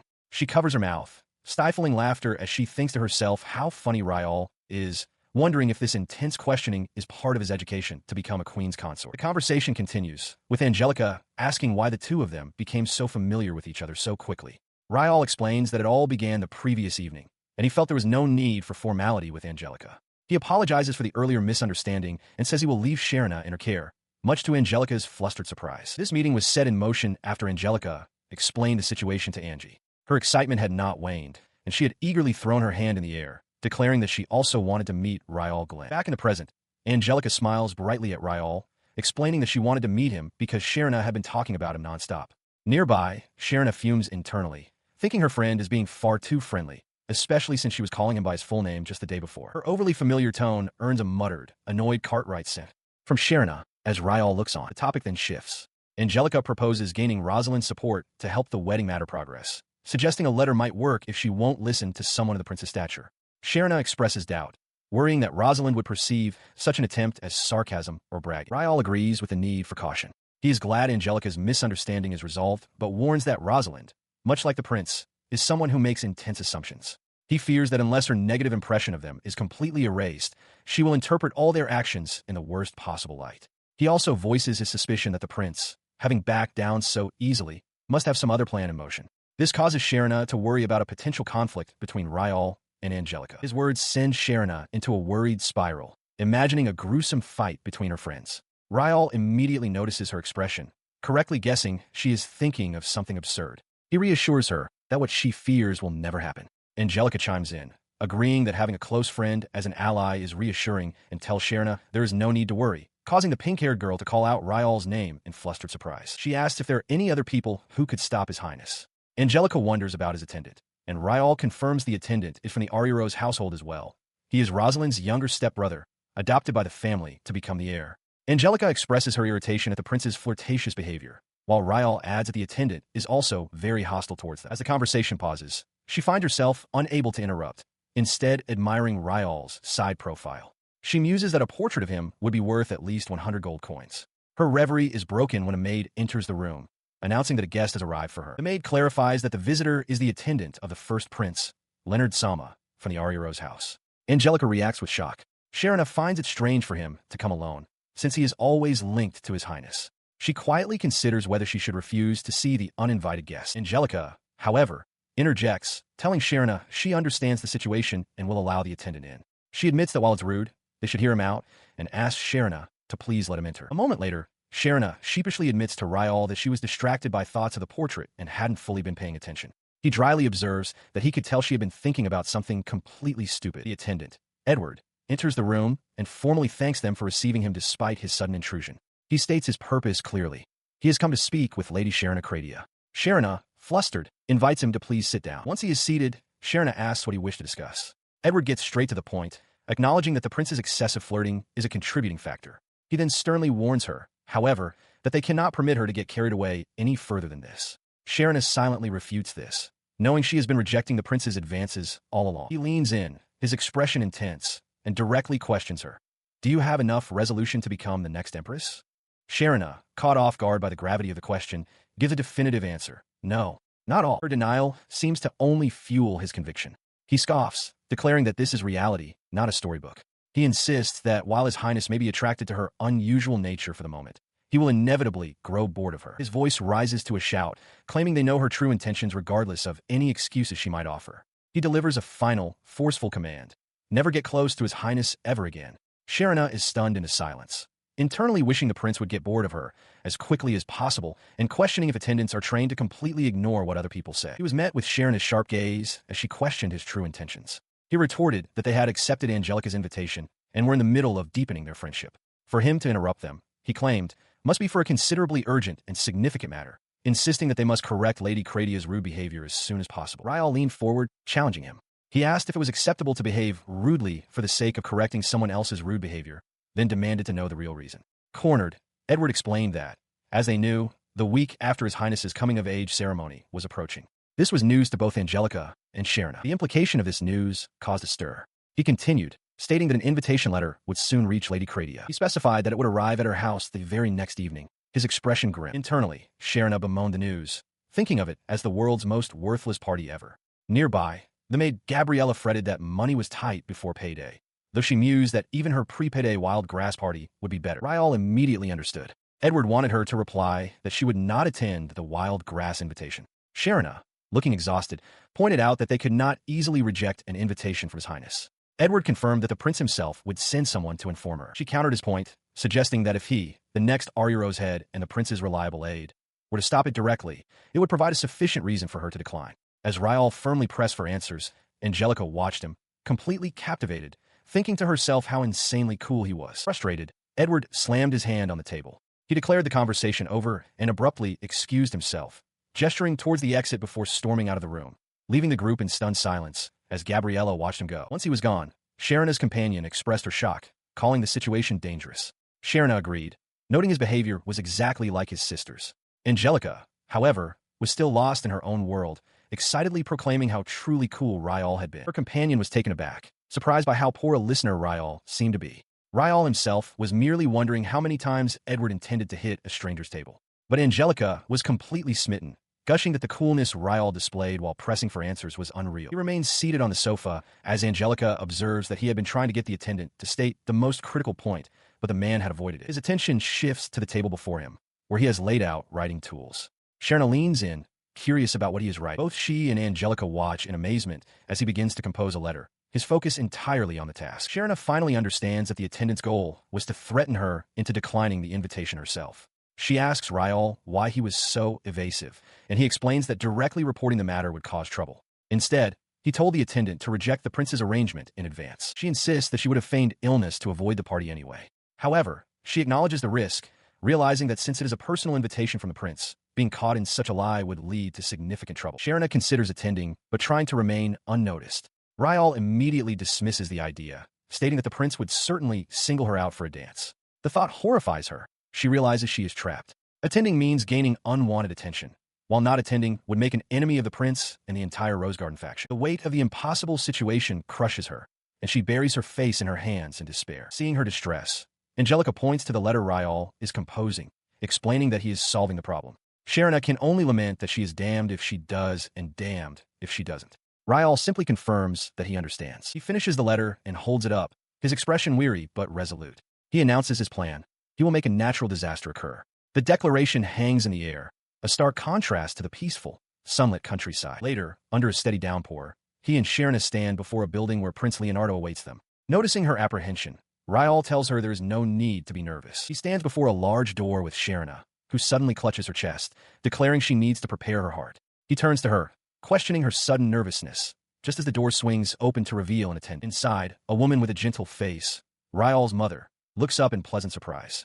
He greets her calmly, acknowledging it has been a long time, while a young boy at her side gasps at his unexpected return. The sound of their arrival draws two young men, his older brothers, who burst into view with wide, excited grins.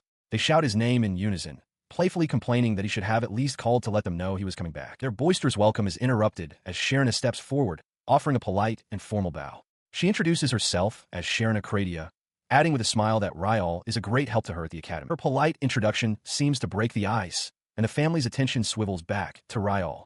His brothers eagerly ask how school is and what life is like in the royal capital, but he cuts through the chatter to ask a single, direct question.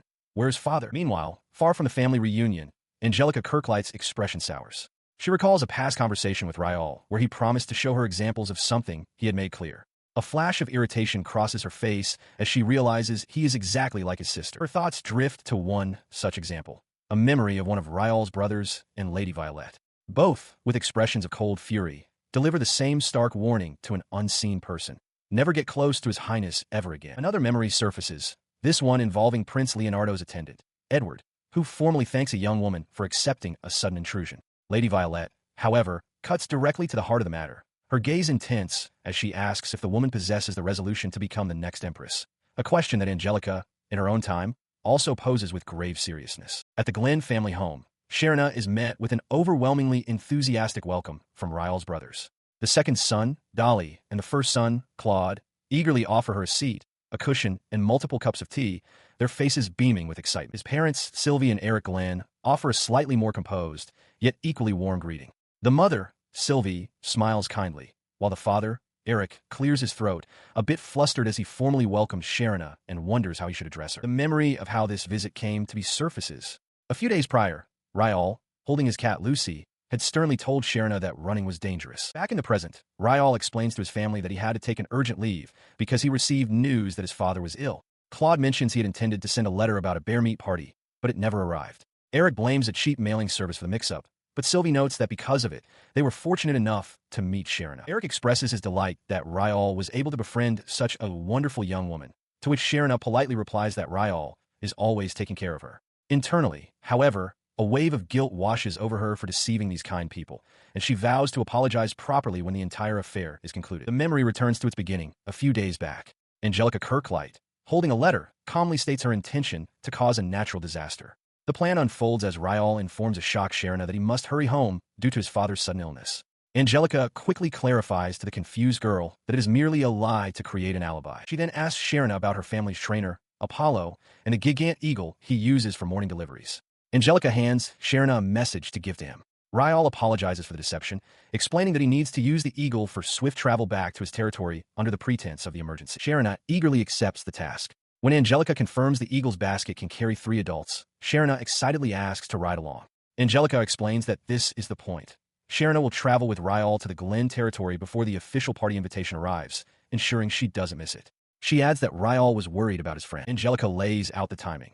By delivering the message early the next morning, they can depart immediately and miss the invitation's arrival by a narrow margin. As Sharon realizes she'll be flying with Riyall, he becomes flustered, muttering that it's almost like a honeymoon. Angelica coolly notes that a personal invitation from the prince would be delivered to the Glen territory anyway, making their presence their legitimate. She illustrates the alternative, a bad-end scenario where the formal invitation process would take 7 days, causing Sharon to miss the party entirely.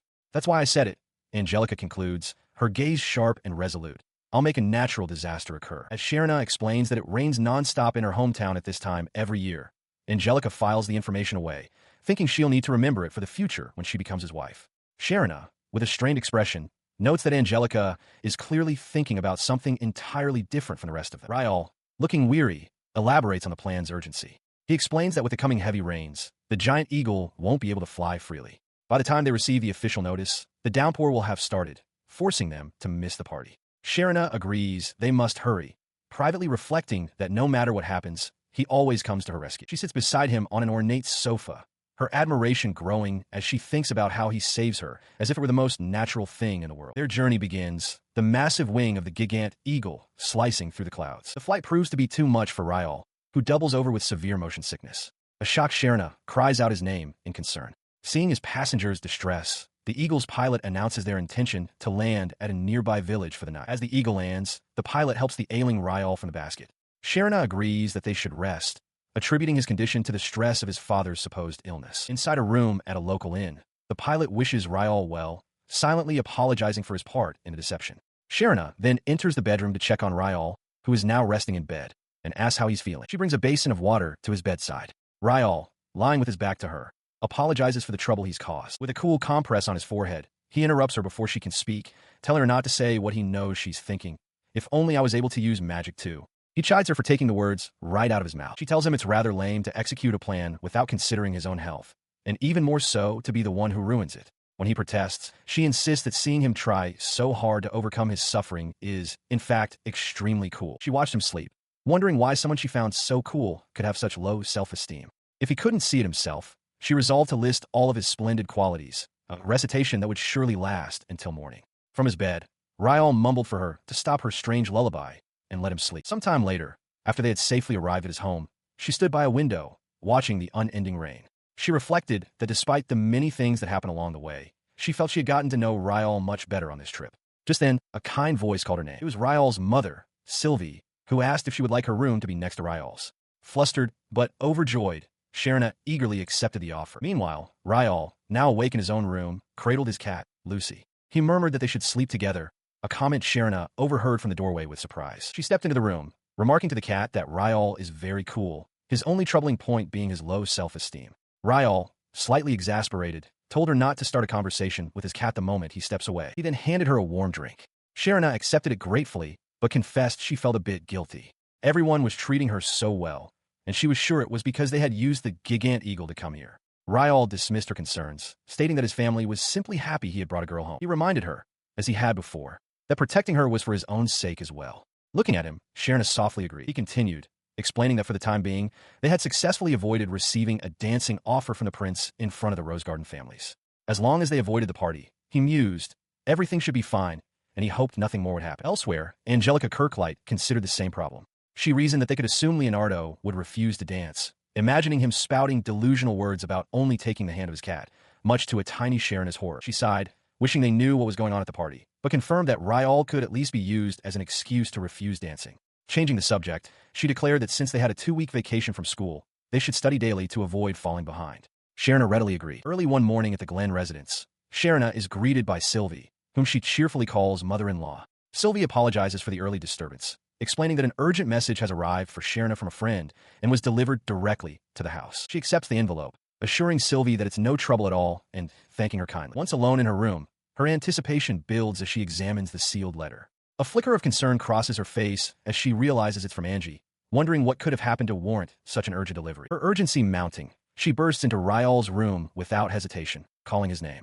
Startled, he asks what's wrong, and she thrusts the letter towards him, explaining it's a message from Angie. He takes the letter, and they read Angelica's message together. She has written to inform them that, thanks to her father, she will be able to attend Prince Leonard's party. She confidently tells them to leave the information gathering to her.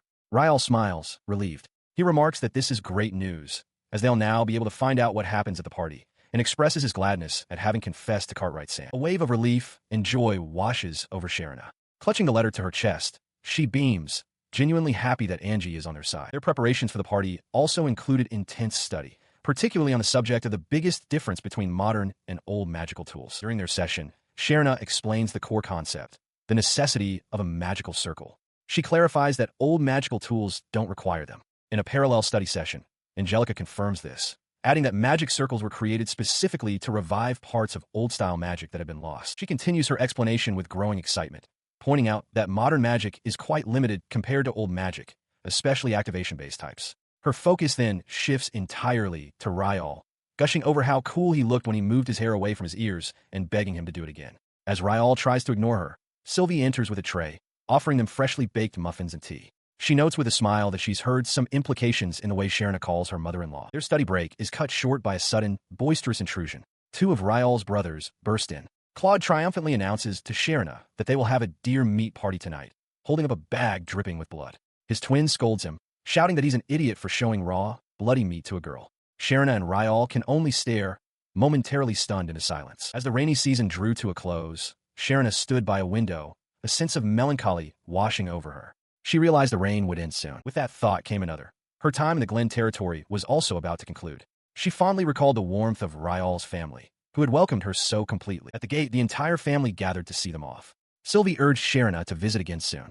Claude, ever boisterous, tried to press a gift of dried bear meat into her hands, much to the embarrassment of his twin, who insisted it wasn't a proper present for a lady. Their father, Eric, simply smiled, the family cat perched on his shoulder. Sharon, however, was delighted, promising she would definitely come back. Their transport arrived with a powerful cry, a massive gigant eagle named Apollo, expertly guided to a landing by its pilot. The magnificent creature was their ride back to the academy. Upon their arrival at the academy gates, the pilot, a young man named Quirce, thanked them for their company over the past few days. Riyall, seeing his fatigue, urged him to go and rest as soon as possible. Sharon, however, was still buzzing with excitement from the flight, pointing up at the sky and trying to get a flustered Riyall to appreciate the distant scenery. As Quirce took off, he yelled his intent to become one with the wind. Sharon watched with concern, but Riyall explained that the pilot, much like his eagle Apollo, was an incorrigible speed maniac. She could only marvel at this world she still struggled to comprehend. With the farewells complete, they turned to head back to the dorms. Their path was suddenly blocked by Angelica Kirklight. She was out of breath, her expression fraught with urgency.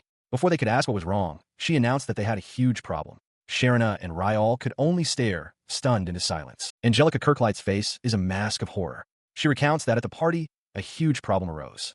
Beside her, Sharon Acradia and Riyall Glenn share her look of shock and concern. Now seated together on a sofa, presumably sometime after the event, Sharon prompts her, asking what exactly happened. Angelica, her expression strained, explains that His Highness Leonardo did something that cannot be undone. Riyall remarks that he expected something to happen, but Sharon interjects that the reality exceeded his expectations by at least 100 times. The memory of the incident begins at Leonardo's splendid coming-of-age ceremony. Angelica, dressed for the occasion, marvels at the glittering ballroom, excited by the chance to greet the prince. Her gaze falls upon Leonardo himself as he receives guests. He coldly dismisses their congratulations, stating he didn't invite them because he wanted to. Watching him, Angelica thinks his arrogance is painful to witness in someone who has just become an adult. Nearby, other attendees murmur about the prince's troubling aversion to women, noting that none from the Rose Garden have managed to capture his heart. One dismisses it as the thinking of a man who is simply too virtuous. Their gossip is cut short as Leonardo's voice rings out. He declares that with everyone gathered, he can finally address Rosalind Rose and her followers, claiming he was deceived by their supposed virtue until recently. His face contorts with rage as he points directly at the group. He bellows a single, shocking command: the immediate abolition of their Rose Garden. From her place in the crowd, Angelica understands the devastating implication. The Rose Garden is the established group of the prince's fiancé candidates. To abolish, it is to eliminate all of them from consideration. Rosalind Rose, face flushed with humiliation, steps forward to demand a reason. Leonardo scoffs, accusing her of feigning ignorance. He charges that she flaunted her status to threaten someone, verbally abusing them out of jealousy, and tells her she should know when to give up. He continued his tirade, accusing the assembled ladies of ganging up on and harassing an innocent noblewoman. He declared with finality that women with such ugly hearts were not suitable to become queen. The candidates tried to protest, claiming they were merely giving a warning to a woman who didn't know her place. But Leonardo silenced them, calling them a bunch of rotten-natured, ugly foxes. Rosalind's eyes widened in shock as a realization struck her. The innocent noble lady he was referring to must be Sharon. His fury reached its peak as he roared for them to get out and never show him their faces again. Rosalind attempted to interject, pleading for him to wait. She reminded him that the Rose Garden was formed by a decision of the royal family, and that his parents, their majesties, were currently traveling abroad. She stood her ground, her expression firm, arguing that even if it was his order, the institution could not be abolished with just a few words. Leonardo's narrowed eyes showed he was unmoved by her logic. He scoffed at her defiance, dismissing it as useless resistance at the last possible moment. He then assured them all that he would, of course, make an official notice with the proper documents once his father and mother returned. Pointing a finger at the stunned group, he warned them to keep that in mind. Back in the present, Angelica Kirklight concluded her story with a pained expression, her voice trailing off as she recalled the event. She sat across from Sharon and Riyall, who were both rendered speechless by the account. Riyall broke the silence, questioning if the prince was insane. Sharon urged him to calm down, remarking that Leonardo had never shown any sanity. Angelica, meanwhile, was lost in regret, thinking herself naive. She realized that if Sharon had been present, she would have been caught in the middle of that hellish scene, and that perhaps she should have just trusted in her roundhouse kick instead. As they processed the news, Riyall mused aloud, wondering if Prince Leonardo would now begin gathering new fiancé candidates. He quickly dismissed his own idea, however, realizing that such a move would turn all the powerful households of the former Rose Garden into enemies. Angelica, meanwhile, considered the prince's limitations, believing he couldn't simply eliminate all the candidates on a whim. She then turned to her friend, a quiet intensity in her eyes, and proposed that this was the perfect opportunity to put Sharon forward as a new candidate. Meanwhile, word of the prince's decree had already begun to spread like wildfire through the academy grounds. The news fueled rampant speculation among the student body. Whispers confirmed that Rosalind and her cohort were absent, apparently dismissed by His Highness after he learned of their harassment of another student. With the fiancé's position now completely open, the students buzzed with excitement, wondering where the girl at the center of the scandal could be. Their search did not take long. A group of young noblewomen, their eyes sharp with suspicion, cornered Sharon. Their leader openly wondered if Sharon was the one at the heart of the rumors, and the intensity of their collective glare made Sharon recoil. The blonde noblewoman then closed the distance, her approach deliberate and intimidating. She leaned in close, a mocking smile playing on her lips, and demanded to know Sharon's name. Without waiting for an answer, she began to speak, her tone dripping with condescension. She feigned an apology, stating that as someone from the countryside, Sharon naturally wouldn't know about the high society party that had taken place a few days prior, since she obviously hadn't been invited. She pressed on with her taunts, emphasizing that Sharon couldn't possibly have attended, before pointedly asking if she was at least aware of His Highness Prince Leonardo's impending coming-of-age ceremony. As the confrontation unfolded, onlookers began to whisper amongst themselves. They noted the blonde noblewoman's unfamiliar, non-stop manner of speaking, identifying her as hailing from a lineage as powerful as Rosalind's. They concluded she was now the frontrunner to become the prince's next fiancée. Another young woman, a companion to the blonde noble, cheerfully interjected, confirming the rumors. She explained that the entire Rose Garden had been dismissed for harassing a woman close to the prince, which had incurred his wrath. She then added with a smile that speculation was flying around that Sharon herself was that woman, a revelation that left the arrogant noblewoman utterly speechless. She processed the revelation, her mind racing as she questioned if it could possibly be true. Before the assembled crowd, Sharon began to explain that the previous rumor about her and His Highness was also born from a series of misunderstandings, suggesting the current situation was merely an accumulation of such errors. She continued, her voice clear and steady as she addressed the onlookers with a gentle smile. The idea that she was close to His Highness, she declared, was a complete misunderstanding. To clarify, she recounted the events of the welcome party for new students. After hearing the rumors, everyone in the Rose Garden had been looking for her. At that moment, Prince Leonardo happened to be present by chance. He witnessed them ganging up on a student they wrongly blamed and, based on this rash behavior, decided they were unsuitable to become queens. A realization struck Sharon. The prince wasn't protecting a specific woman. He was acting on principle. With this new understanding, Sharon finished her explanation, stating that someone like her being close to the prince was completely impossible. His Highness, she added, had never even called her by name. The arrogant noblewoman processed this, her initial shock giving way to smug relief.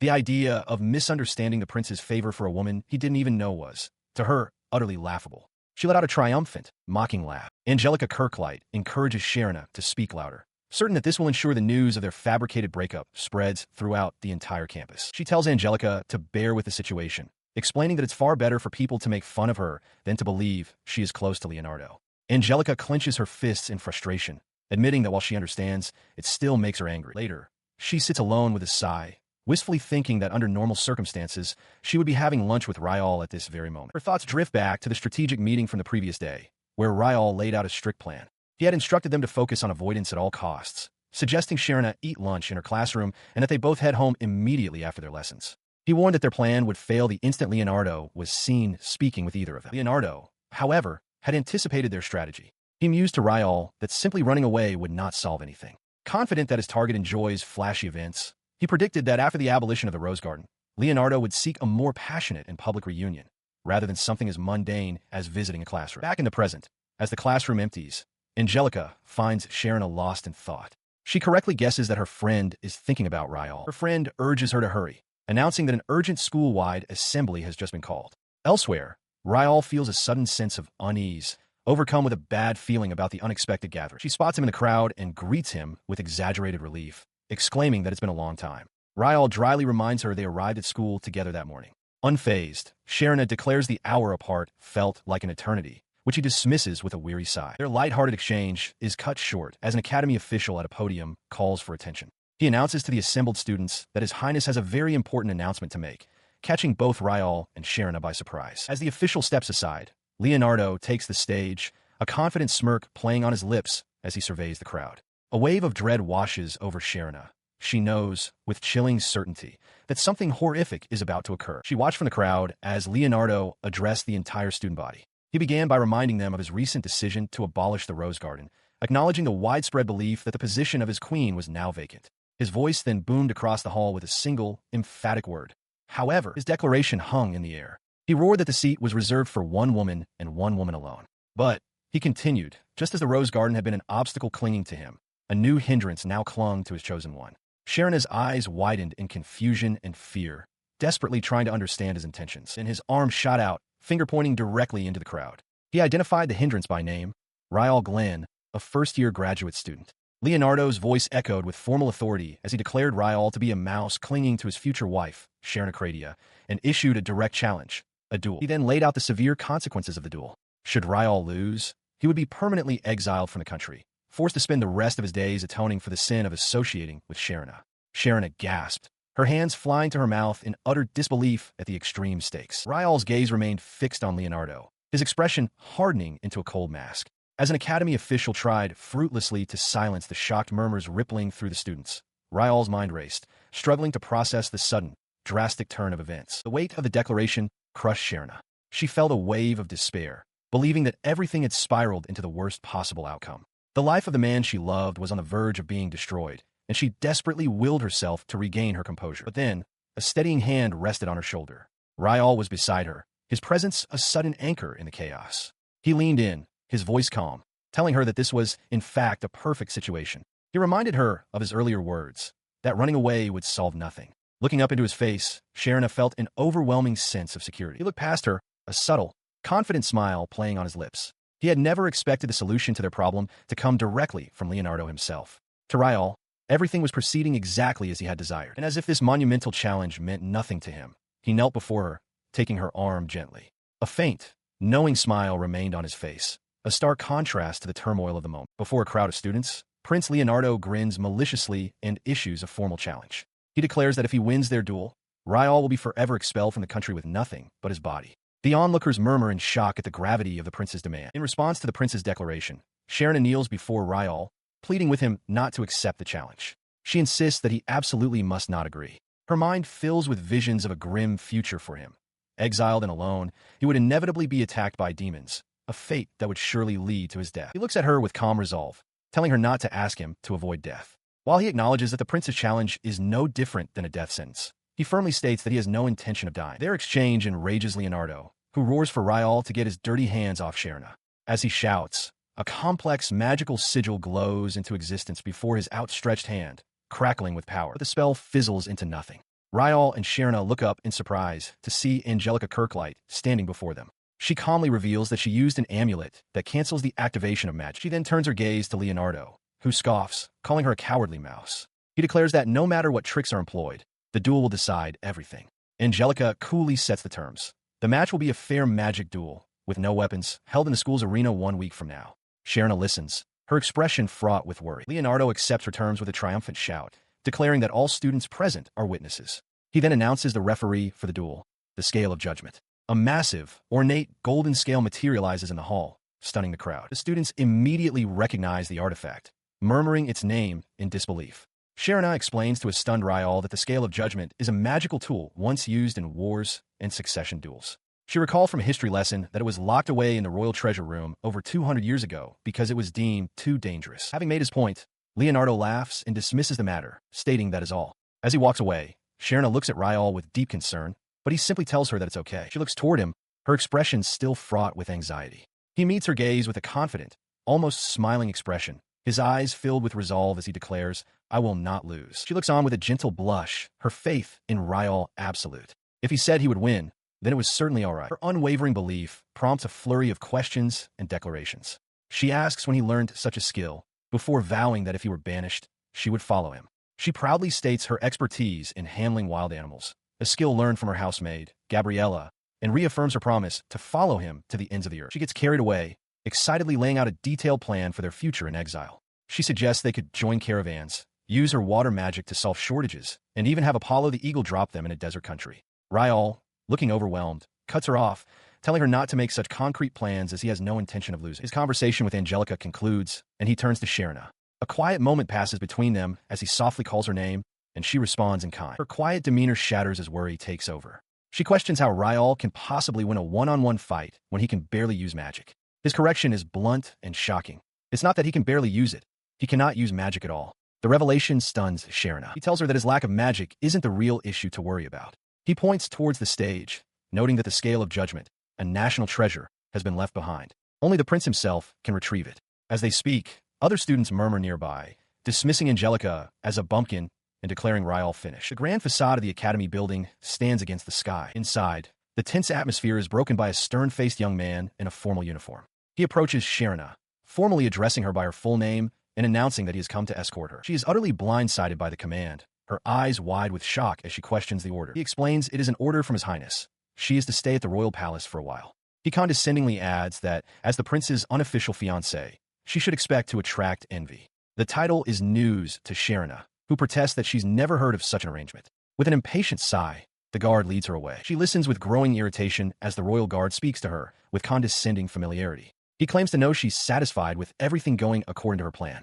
He adds that while His Highness also attends the academy from the royal palace, the prince has sworn not to meet her until the duel is over, as a show of sincerity. Sharon internally fumes that people like him never listen, stating aloud that she has absolutely no interest in meeting the prince. The guard simply tells her to say whatever she wants. He continues, revealing his personal view of the situation.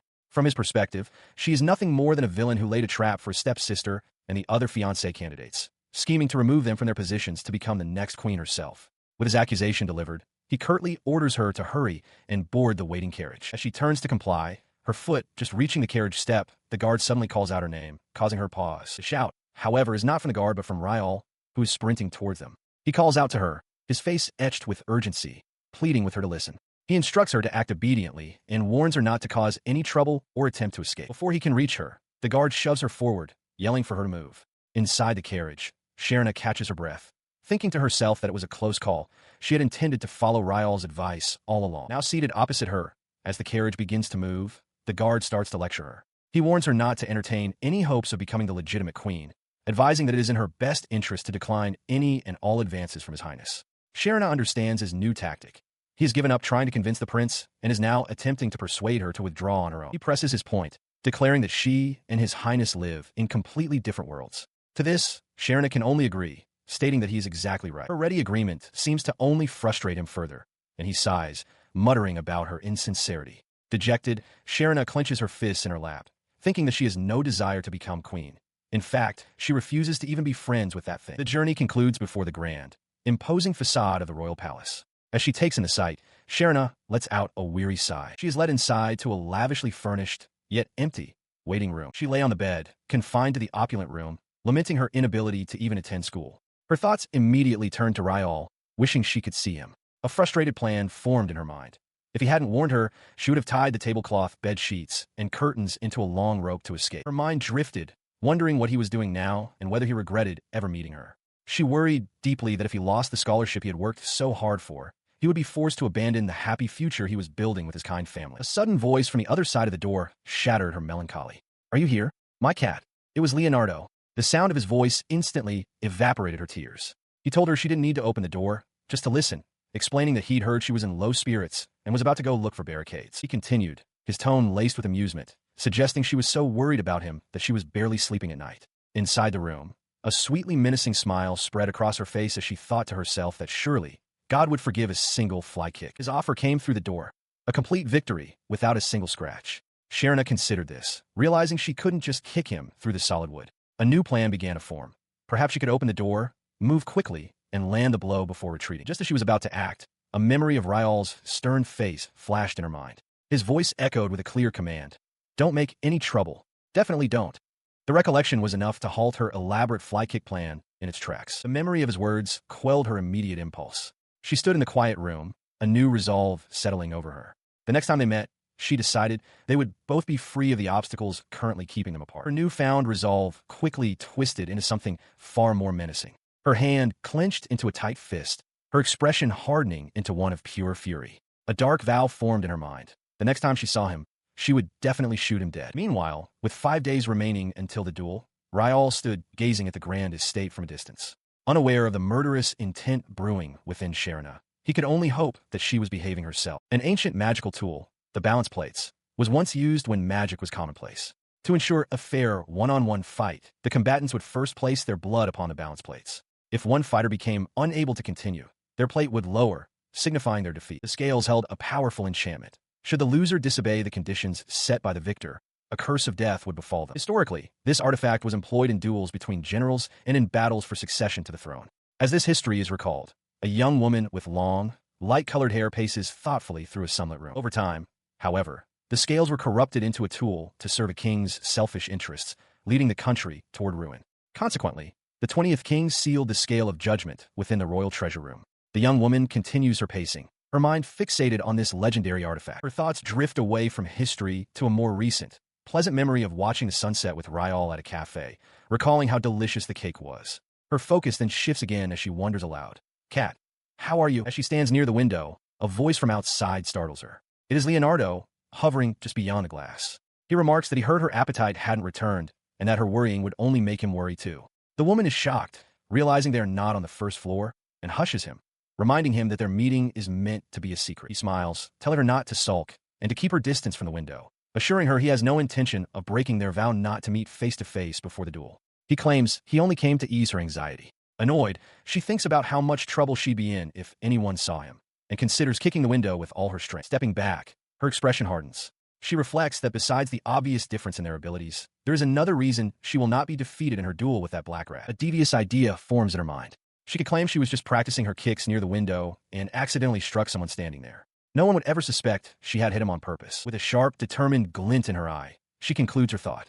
If something were to happen to that black rat, it would be classified as just an unfortunate accident. Her resolve seems to convince Leonardo, who looks at her with a newfound understanding. He remarks that she is pure-hearted after all. She replies that it is because she is convinced of his strength that he doesn't need to worry about her. He tells her not to be anxious, promising to beat the coward black rat at the dueling ground until he can no longer stand.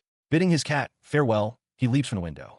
As she watches him go, she realizes Riyall must be lying and only pretending to be strong, wondering why he would create such a misunderstanding. She collapses to the floor in frustration, furious that she was so close yet missed the chance to kick the window as he left. Her private moment of anger is interrupted by the arrival of Leonardo's attendant.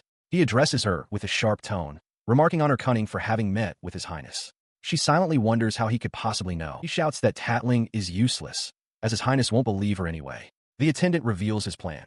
He will claim she tried to deceive Leonardo, who will then calmly deny it. By doing this, he intends to have her branded a liar and dragged down from her position as queen. She internally dismisses the attendant's scheme, certain it won't work.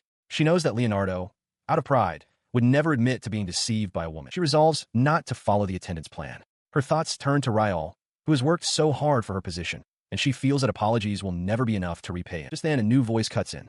A young woman with braided hair stands before her and formally introduces herself as Sharon, announcing that she will be in her care from this day forward. Her eyes widen in utter shock at the unexpected declaration, her mind reeling as she can only manage a single, stunned question. What? She stood before Rosalind Rose, who informed her that her feelings were irrelevant.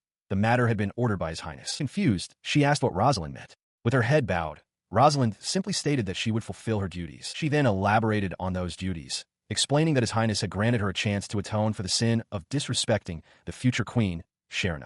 From now on, Rosalind would be responsible for Sharon's education. The woman reeled back in shock, horrified by the thought of forcing an ex-fiancé to take care of the new one. As she recoiled, a wave of fear washed over her. Rosalind, her face still obscured, told her to rest assured that any sign of carelessness would be punished immediately. The woman pleaded for her to lift her head. Her plea was met with a sudden outburst. As the woman began to state she had no intention of receiving a queen's education, Rosalind's composure shattered. She roared that this was unacceptable, insisting that love alone was not enough to stand beside his highness, and that the woman understood nothing. She continued her tirade, demanding the woman immediately abandon the naive idea that simply being loved was enough to fulfill a queen's duties. She also commanded her to drop the disgusting notion that all women in the country were in love with the prince, leaving the woman baffled. As she tried to plead her case, Rosalind suddenly clutched her head in distress, murmuring an apology. Without another word, Rosalind turned to leave, declaring their meeting over for the day. The woman called out her name, but she was already walking away. As Rosalind departed, she took a determined step forward and finally spoke the truth aloud. The person she loved was not His Highness. Her eyes were filled with conviction as she posed a question, both to herself and the departing noblewoman. She then revealed the name, asking if Rosalind would finally believe her if she confessed that the person she loved was her duel opponent, Riyall Glenn. The words struck Rosalind, who froze in the doorway, her face a mask of disbelief. Her shock gives way to fury. Rosalind vehemently accuses the woman of feigning interest in other men simply to capture His Highness's attention, declaring that such behavior is utterly unbecoming of a future queen. In response, the woman retreats, slamming the door behind her. She begs for the accusation never to be repeated, slumping against the wall in exhausted despair. The grand facade of the academy stands silent, a witness to the turmoil within its walls. Sometime later, the woman awakens in her bed. Her first conscious thought is a detached observation of the ugly ceiling above her. She sits up, offering a listless greeting to the new day. 8 days have passed under house arrest. For the rest of the student body, it is simply the day of the duel, and the academy grounds buzz with anticipation. Amidst the crowd, students murmur amongst themselves. One remarks that it is perfect weather for a battle. Her companion agrees, expressing hope that His Highness will be victorious so that the other woman can finally become queen, earning a sharp rebuke to lower her voice. The gossip continues, with another student venomously labeling the prince's former fiancée a female fox, accusing her of taking advantage of His Highness's kindness and forgetting her station. Another voice chimes in, calling the scholarship student an idiot for getting involved with the woman His Highness favors. He dismisses the student as someone only good at writing who never understood his proper place. Unaware of the whispers, the woman walks with a heavy gait past the rows of seated nobles. As she approaches the solitary chair set out for her, Sharon, Leonardo, and his attendant watch her solemn procession. She flinched as a loud gong reverberated through the arena, her eyes widening in surprise. The sound continued to echo, a solemn signal that the event was about to begin. Her gaze was fixed on the grand, elevated stage before the assembled crowd. The sun reached its zenith. It was noon. On the stage, the two duelists came into view. Riyall stood with a tired yet determined expression, while opposite him, Leonardo's lips curled into a self-assured smirk. From the stands, her concern was locked onto one of them, her mind whispering his name. Riyall. He and Leonardo took their positions at opposite ends of the vast platform. Clasping her hands together tightly, she closed her eyes, offering a silent, heartfelt plea for him to be safe. An official's voice cut through the tense silence, formally announcing the commencement of the duel. He commanded both Riyall and Leonardo to step forward, then gave a specific, solemn instruction to place their blood upon the plates of the ceremonial scale. As the command was followed, the scale at the center of the stage erupted with a brilliant light. A wave of astonishment swept through the spectators, who wondered aloud if they were witnessing the activation of the scale of judgment power. With the scale's power fully awakened, the duel was officially declared to have begun. Riyall met the moment with a hardened, focused gaze, while Leonardo's confident smirk twisted into a look of predatory excitement. With a confident smirk, Leonardo faces his opponent. Riyall stands opposite him, his expression unreadable.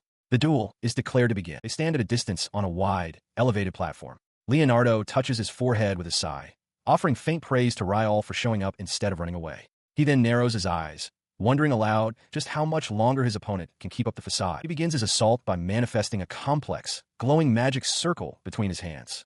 With a taunting grin, he asks Riyall if he will be able to keep up his appearance of calm. With a triumphant shout, he unleashes the spell.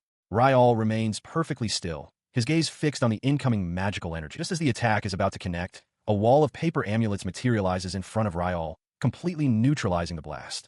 From the sidelines, onlookers gasp in shock, questioning how he managed to block the attack. Leonardo laughs, remarking that, as expected, Riyall is resorting to childish tricks. His amusement fades quickly, however, as he gestures dismissively. He declares that this is not Riyall's true power and accuses him of deceiving her. As he speaks, the light-haired woman watches from her seat, wondering what he could possibly mean. Leonardo reveals his findings. He investigated the magic circle-destroying amulet that Riyall claimed was handmade and discovered a shop in the capital that sells them. He presses his attack with a sneer, mocking Riyall's poor financial resources. He declares that Riyall couldn't possibly have many of the expensive amulets left. As Riyall stands silently amidst the floating papers, Leonardo explains to the audience how he figured it out. Calling Riyall an idiot, he states that to create an amulet capable of destroying a magic circle, one must imbue it with a precise and appropriate amount of magical power. He delivers the final blow to Riyall's reputation, proclaiming that there is no way someone who can't even use elementary magic could create an amulet powerful enough to destroy his royal magic circle. The crowd murmurs in agreement, calling Riyall lame, as the light-haired woman looks on with concern. He remains silent as the accusation hangs in the air. The light-haired woman, watching from a distance, is visibly distressed, wondering if the amulets were truly just purchased from store. Riyall himself considers the impossibility of him creating such items, internally reciting the principle. The magic circle is the vessel, and the magic power is water. He knows that to stop the magic before it activates, The vessel must be broken so the water cannot accumulate. As he contemplates this, however, Leonardo laughs derisively, dismissing his opponent's reasoning as a disgraceful excuse. Leonardo is caught off guard when Riyall, now wearing a pair of glasses, calmly explains the simple countermeasure. If the magic is already activated, one just has to turn the vessel upside down. It is, he declares, as simple as that, leaving Leonardo momentarily stunned. On the sidelines, the light-haired woman expresses her amazement that Riyall could create such a powerful amulet, something far beyond their current lessons. Riyall agrees, confirming it wasn't made using class methods. He then elaborates on his logic.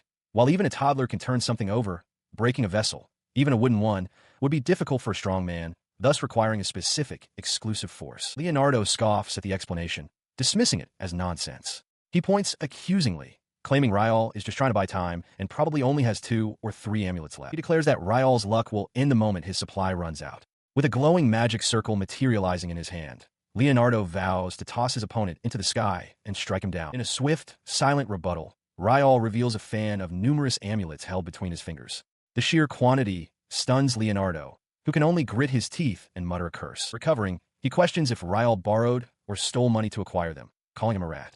Riyall remains perfectly calm, stating that he created them himself and has plenty left. Leonardo shouts back that it's nonsense. He elaborates, claiming he has been making these prototypes since he was 12 and now possesses so many he can't count them. To emphasize his point, he unleashes a shower of amulets into the air. Leonardo watches, enraged, calling it one shameful lie after another. He retorts that Riyall has already used over 30 papers and cannot maintain the pretense. Leonardo reasons to himself that even the magical power of the royal family isn't infinite, and activating powerful magic dozens of times would exhaust anyone. He is certain there is no way Riyall can continue, as the light-haired woman looks on with deep concern. He considered his options. Forcibly taking Riyall's amulets with his bare hands was a possibility, but in a formal duel between mages, such an act would be a clear admission that he couldn't win with magic. Across from him, Riyall stood confidently, surrounded by a veritable sea of amulets. He voiced his disbelief, declaring that Riyall couldn't possibly have many amulets left. Riyall, however, met his gaze with unwavering calm, coolly stating that, just as he'd said before, he had plenty remaining. The students watched the escalating confrontation, their faces a mixture of awe and confusion. This display was courtesy of the Writing Magic Research Department, whose work manifested as countless paper talismans now scattering through the air. He stood amidst the storm of paper, a book in one hand, admitting to the shocked onlookers that writing this many had indeed been a bit of a hassle. His opponent erupted in laughter, suddenly convinced he understood. He accused Riyall of using fakes, mere imitations prepared simply to intimidate him. Riyall, looking weary but resolute, simply challenged him, suggesting that if he truly thought so, he should just use his magic. In response, Riyall simply stood his ground as a massive, intricate magic circle erupted into existence beneath him, its light filling the arena. The amulets swirled around him in a vortex of power. An onlooker cried out in shock, noting that the magic circle wasn't disappearing. Leonardo laughed with manic glee, believing this was the final bluff. He roared that this was Riyall's end. But the audience saw something else entirely. The light-haired woman and others watched in horror, questioning why the magic circle was growing bigger and bigger, a phenomenon none of them had ever witnessed before. Her concern turned to alarm. Her eyes wide with fear for him, the light-haired woman cried out his name, Riyall. He, however, looked down from the center of his power, his expression calm and unreadable as he gazed at the worried young woman below. He stands within the gale of his own creation, the countless paper amulets swirling around him. The light-haired woman watches in alarm, her voice lost in the wind as she pleads for someone to stop. The immense pressure of the spell's activation ripples outwards. Suddenly, Prince Leonardo collapses, falling flat on his back. His attendant cries out in shock, rushing towards his fallen master and questioning what could have possibly happened. She immediately grasps the terrifying principle at work. The light-haired woman explains that a magic circle is a vessel, and magic power is the water that fills it. If there isn't enough water, the spell won't activate. Therefore, if the supply runs low after activation, the circle will forcibly drain the required amount from anyone nearby. Riyall then reveals a crucial limitation. He only possesses one type of amulet. He clarifies that even after draining power from his surroundings, if the amount is still insufficient, the magic will simply dissipate. He stands over the incapacitated Leonardo, his expression unreadable as the paper amulets settle on the ground around them. The tense silence is broken when a light-haired woman rushes forward, throwing her arms around Riyall. With tears of relief in her eyes, she calls his name and tells him how cool he was. She holds him close, reminding him that these are the same amulets he used before. She recalls the time she was kidnapped in the air, and he saved her by creating a massive water spout. Her mind pieces the events together. She asked for confirmation. The magic circle kept growing and reactivating on its own, forcibly stealing magic until it ran out, which is why it disappeared. Riyall quietly affirms her deduction. He elaborates that the spell stopped because even after taking all the available magical power, it still wasn't enough. Her concern shifts, and she asks if having one's magic run out is a painful experience. Nearby, Leonardo looks on, still baffled by Riyall's unwavering confidence. She muses that magic must be like another type of blood. Having it completely cut off would surely be painful. For someone with immense reserves like His Highness, the pain would be an order of magnitude greater. Her gaze softens as she looks at Riyall, realizing he is here, safe. She can touch his hands, she can talk to him. To her, the winner is clear, Riyall Glenn. He stands there, utterly spent, as the official's voice booms across the arena, declaring the winner to be Riyall Glenn. The man announces that the duel is officially over and frantically calls for someone to bring a magic recovery potion for His Highness. Beside Riyall, the light-haired woman stares at him, her expression filled with concern. The announcement seems to slowly register with him. He blinks, a flicker of realization crossing his weary features. It occurs to him then that, despite the woman's earlier declaration, he hadn't yet received an official declaration of victory. Amidst a crowd of onlookers, the official declaration rings out. The winner is Riyall Glenn. He stands with a placid expression, while Sharon, beside him, gasps in surprise. The announcement sends a shockwave through the crowd, particularly affecting Leonardo's attendant, who cannot believe the outcome. Spotting Riyall and Sharon, he strides towards them, shouting to get their attention. He angrily confronts Riyall, questioning if he understands the gravity of his actions against the next king and warning that his head will fly on coronation day. Riyall calmly explains his predicament. Losing meant banishment, a death sentence in itself, while winning meant being killed.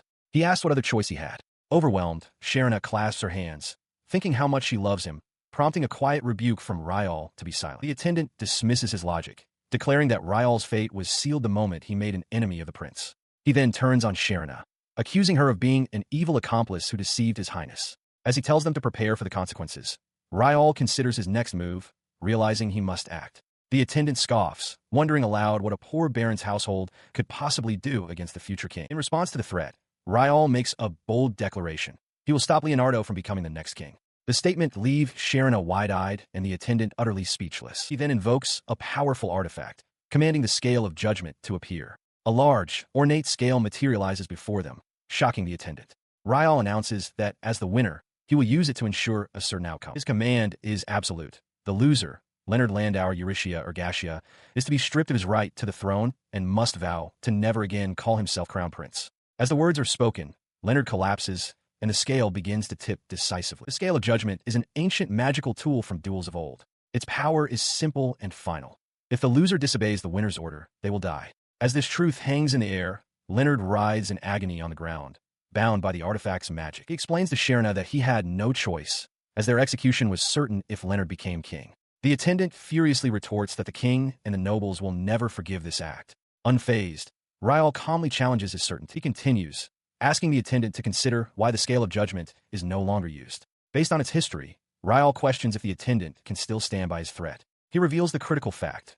Leonard borrowed and used the scale without the king's permission, taking advantage of his absence. The revelation leaves the attendant clenching his fist in stunned silence. He continues his condemnation, comparing the prince's actions to those of a past tyrant. This tyrant, he explains, fell for a noble lady who loved another and used his immense power to have his rival executed. Riyall's voice rings out, questioning who would ever want such a person to ascend to the throne. The prince's attendant stares, aghast at the comparison. The attendant struggles to process this, his mind reeling. He wonders aloud what is happening, refusing to believe the prince's affections were unrequited.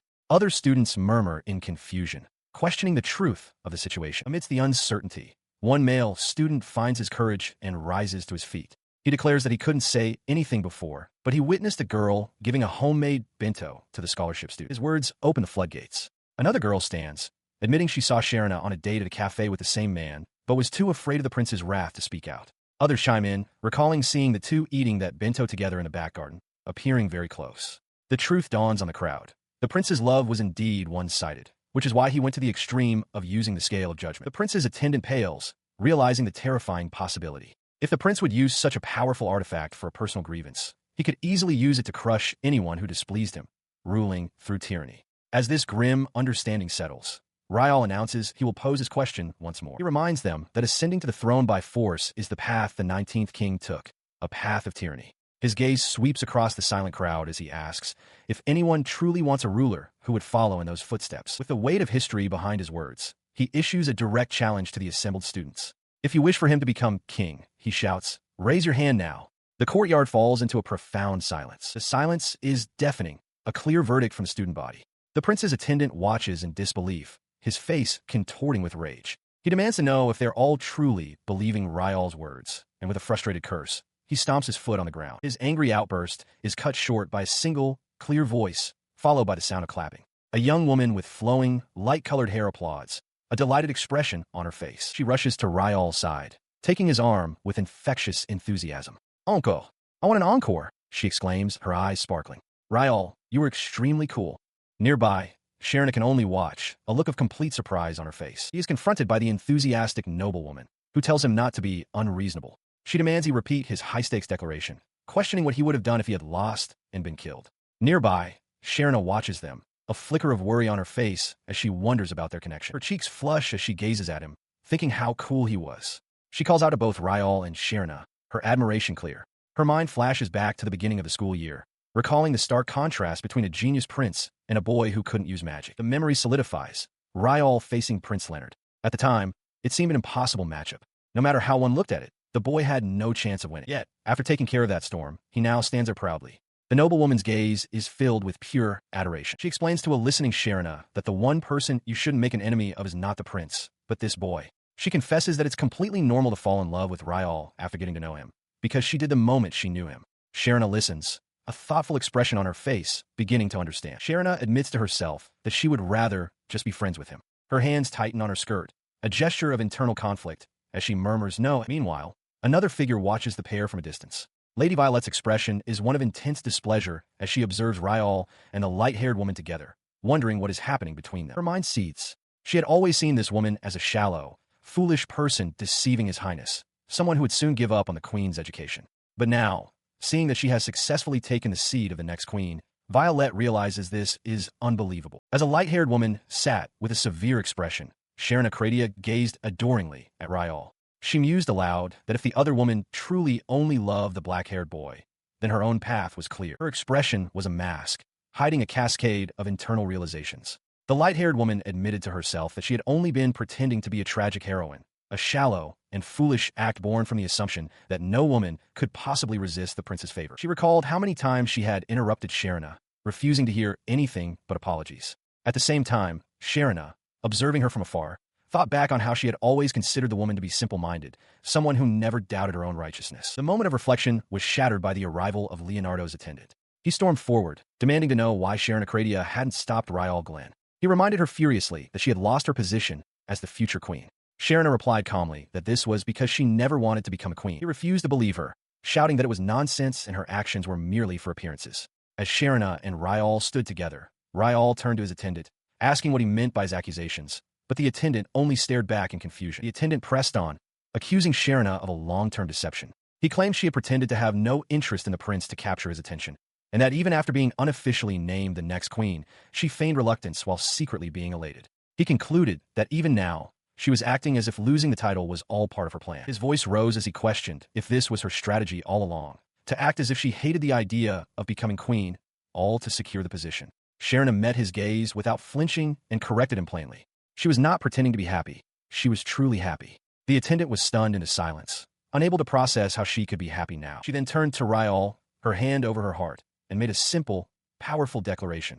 He was the only one she loved. Her confession continued, her voice filled with unwavering certainty. From the moment she met him, and for all time to come, Riyall was the only person she would ever love. The weight of her sincerity struck the attendant, and he collapsed to his knees. Riyall looked down at the defeated man and asked if he still believed they were lying.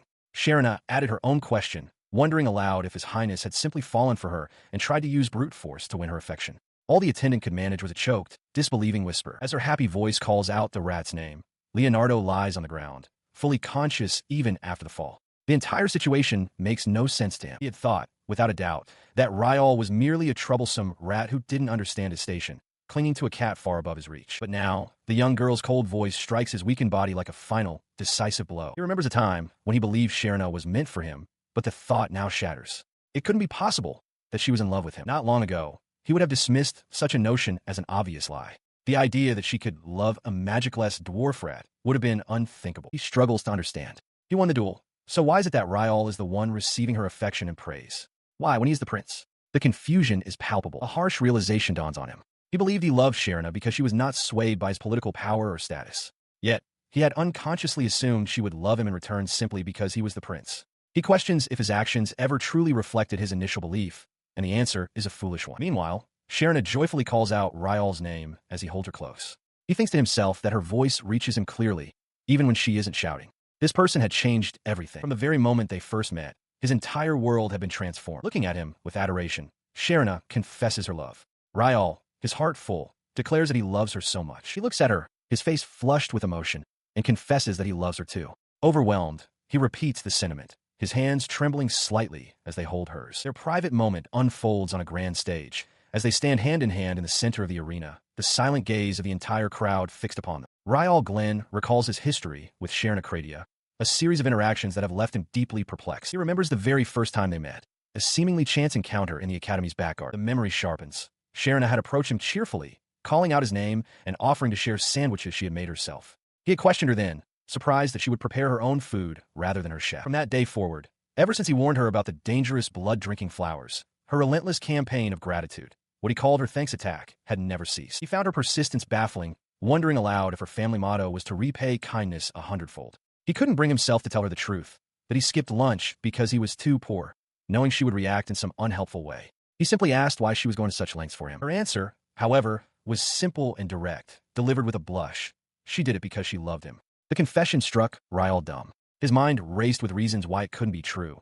He was the plain, gloomy third son of a poor country baron and had even failed his practical exam. He stared at her, trying to process the words. Her sky-colored eyes were clear, and yet he couldn't believe her.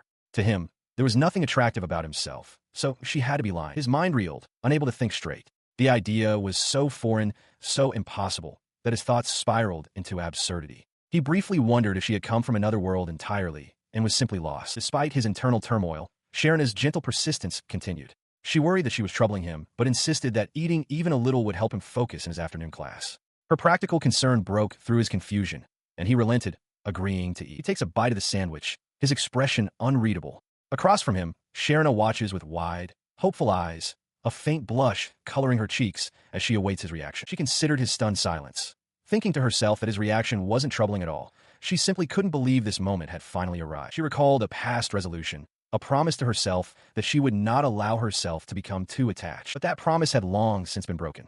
Now, sitting across from Riyall, she worried that if she pretended to be in love with Prince Leonardo, he might lose interest in her.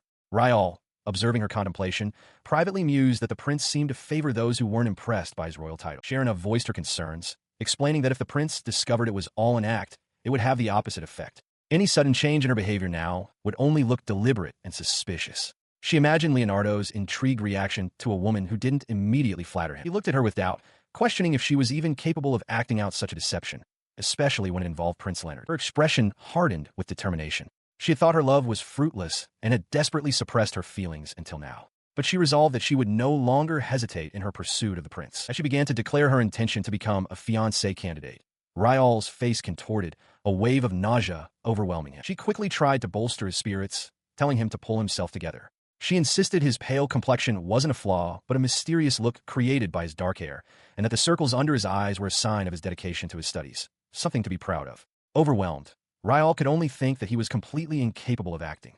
Seeing his distress, Sharon apologized. He spiraled, thinking that failure would only bring more trouble for his father and that running away was the only viable strategy. He warned Sharon not to involve her prominent family in his affairs or do anything reckless.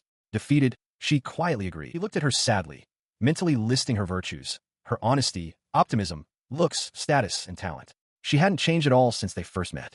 As if sensing his melancholy, Sharon offered another quiet apology. She listened as Riyall continued, his voice heavy with self-deprecation. He insisted that she obviously had the ability to choose a much better man, someone who could easily see her charm. He saw it as his responsibility to protect her, but only until she found that better man. In response to his solemn declaration, Sharon let out a laugh.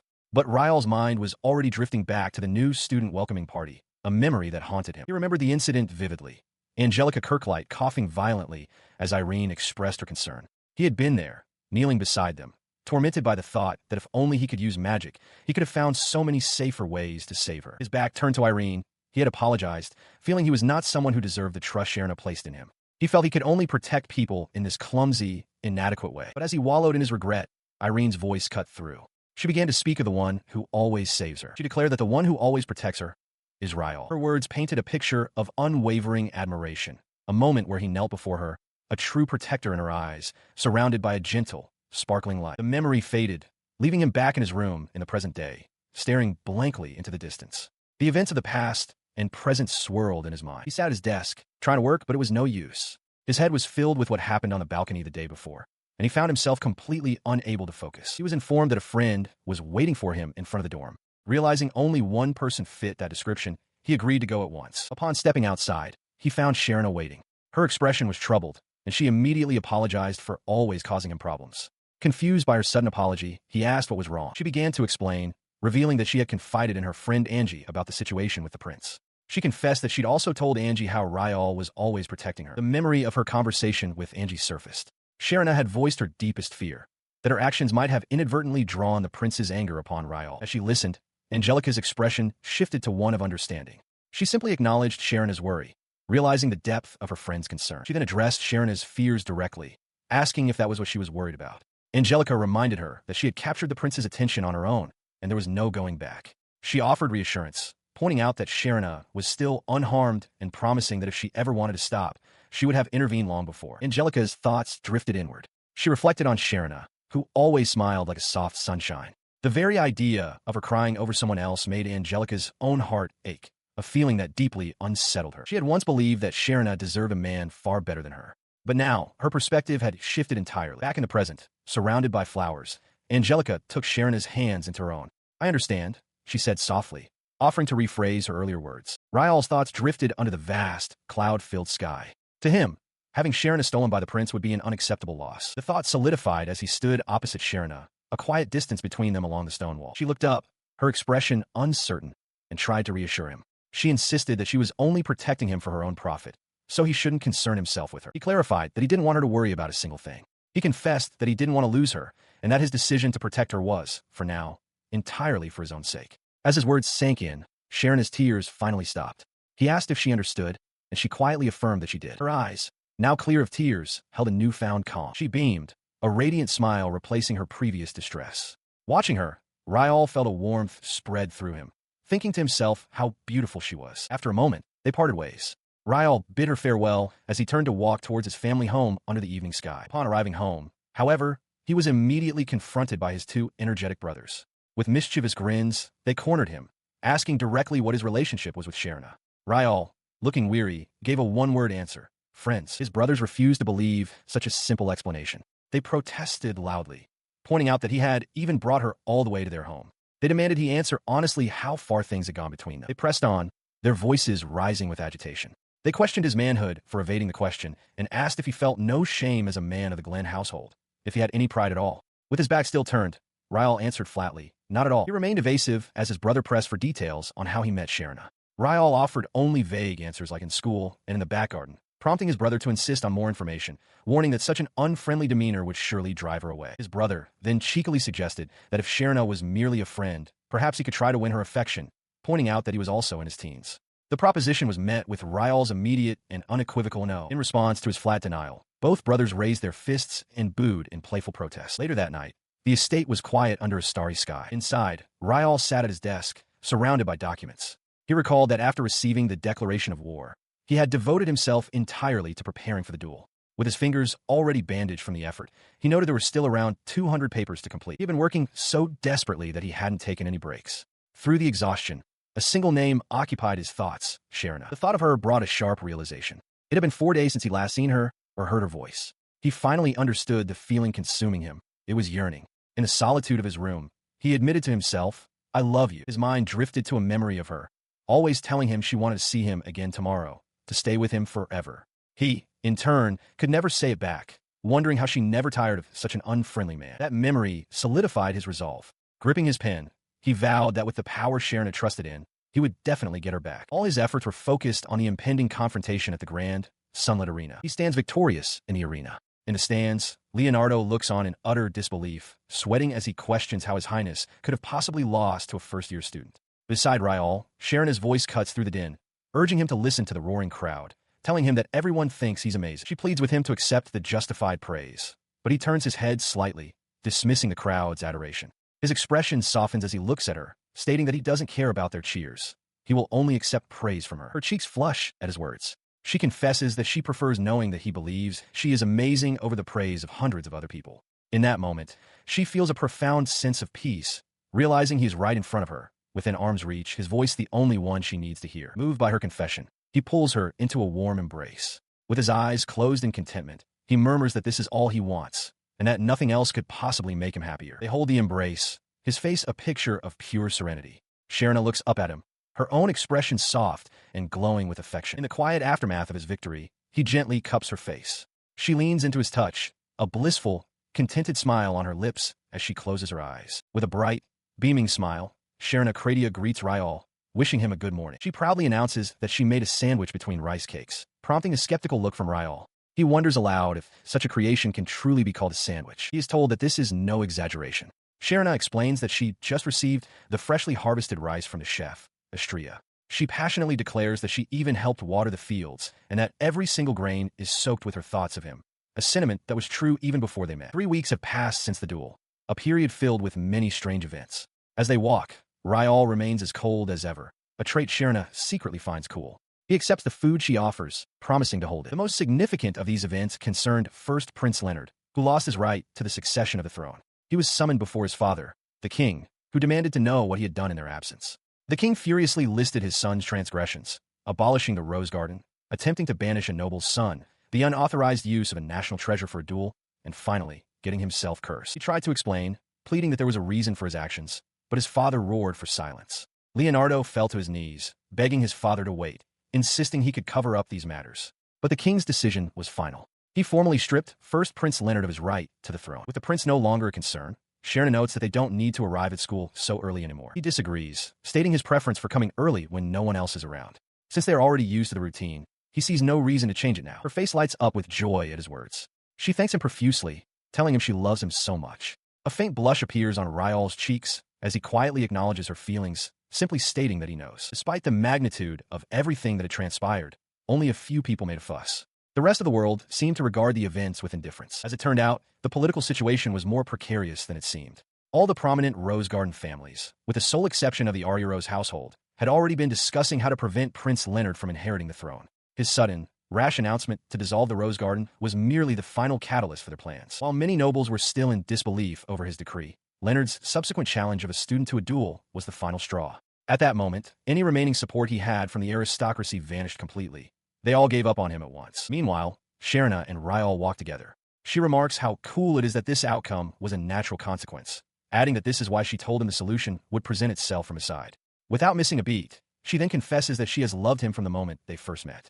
Riyall simply replies that he knows. He, however, is lost in his own thoughts, realizing that the higher-ups who wanted to disinherit Leonard simply used the duel to their advantage. He reflects that, as a son of a noble house, he was the perfect tool. This opportunity, he concludes, was the true motive to drive Leonard from his position, a tyrannical act of removing a noble based on personal feelings. His companion seems to understand, noting how they tried to use him as a scapegoat. She adds that there was nothing they could do, as it was all just speculation. Regardless of the speculation, the outcome was absolute.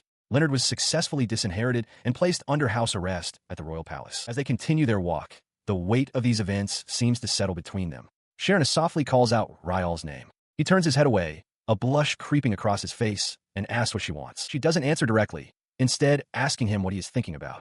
He deflects, simply stating that it is a beautiful morning. She sees through his deflection immediately, demanding to know why he said what he did that time. Riyall, flustered and covering his mouth, insists she shouldn't ask something she already knows the answer to. He admits it was because the tension of the moment was too high. Sharon's eyes widen in shock as she asks if he just went along with the flow. He confirms her shocked accusation. With a blush of her own, Sharon comes to a conclusion, stating that he must have just been influenced by the atmosphere of the situation. She listens as Riyall laments buying a metal sword while traveling, complaining that it's now just a nuisance at home. He muses that someone should have stopped him from purchasing it. Sharon, aghast, asks if he actually used the sword, to which he clarifies that he once used it as a clothes horse while dyeing a dress. Her expression falls as she apologizes for getting carried away, suggesting they go back to basics and restart the stomach strategy. Riyall, however, is completely taken aback. He blurts out that he thought their feelings were mutual, then shouts that she is wrong. He grabs her by the shoulders, his face flushed with confusion and panic. He frantically asks if she means the fried egg hamburger sandwich wasn't good. Sharon, startled by his reaction, tells him he's stalking and that he's completely missing the point. His face flushes a deep red as he insists he never said that. Looking away, flustered, he clarifies that he doesn't dislike her. He takes her hand, his expression still earnest and flustered. He explains that, to begin with, he would never go to such lengths for someone he hated. He is suddenly overwhelmed, covering his face with one hand. He pleads with her to give him some time to prepare his heart. Sharon watches, stunned, a realization dawning on her as she whispers his name. Her surprise quickly melts into a sly, hopeful expression. She excitedly asks if this means that if they fall into a similar crisis again. Riyall, mortified, cuts her off, begging her not to say such a thing, even as a joke. His frantic plea continues as he demands she stop, questioning if she's waiting for a new enemy to appear, for the second prince to make a move, or for the entire country to be ruined just to test him again. She responds to his panic with a playful wink, assuring him that she's just joking. Riyall, looking completely drained, mutters that it's not funny. Her playful demeanor vanishes, replaced by one of profound sincerity. With her hand over her heart, she looks at him earnestly and declares that this is not a joke. She loves him. Her confession was met not with denial, but with a quiet acceptance. Riyall's face flushed as he looked at her, his voice soft as he replied, "I know." He watched as a brilliant smile spread across Sharon's face. She noted that he now accepts her affection honestly, remarking on what great progress this was compared to when they first met. Her joy was evident. A faint smile touched Riyall's lips as he agreed with a simple, "Yeah," his blush deepening. In that moment of shared understanding, his hand found hers, fingers lacing together in a firm, gentle grip. As he held her hand, Sharon made a promise. She declared that from this day forward, she would continue to tell him she loves him, waiting for the day he could say it back to her on his own. Her promise sealed, they began to walk, their hands remaining linked. A joyful smile lit up Sharon's face, while Riyall, though still blushing, walked beside her with a newfound sense of peace.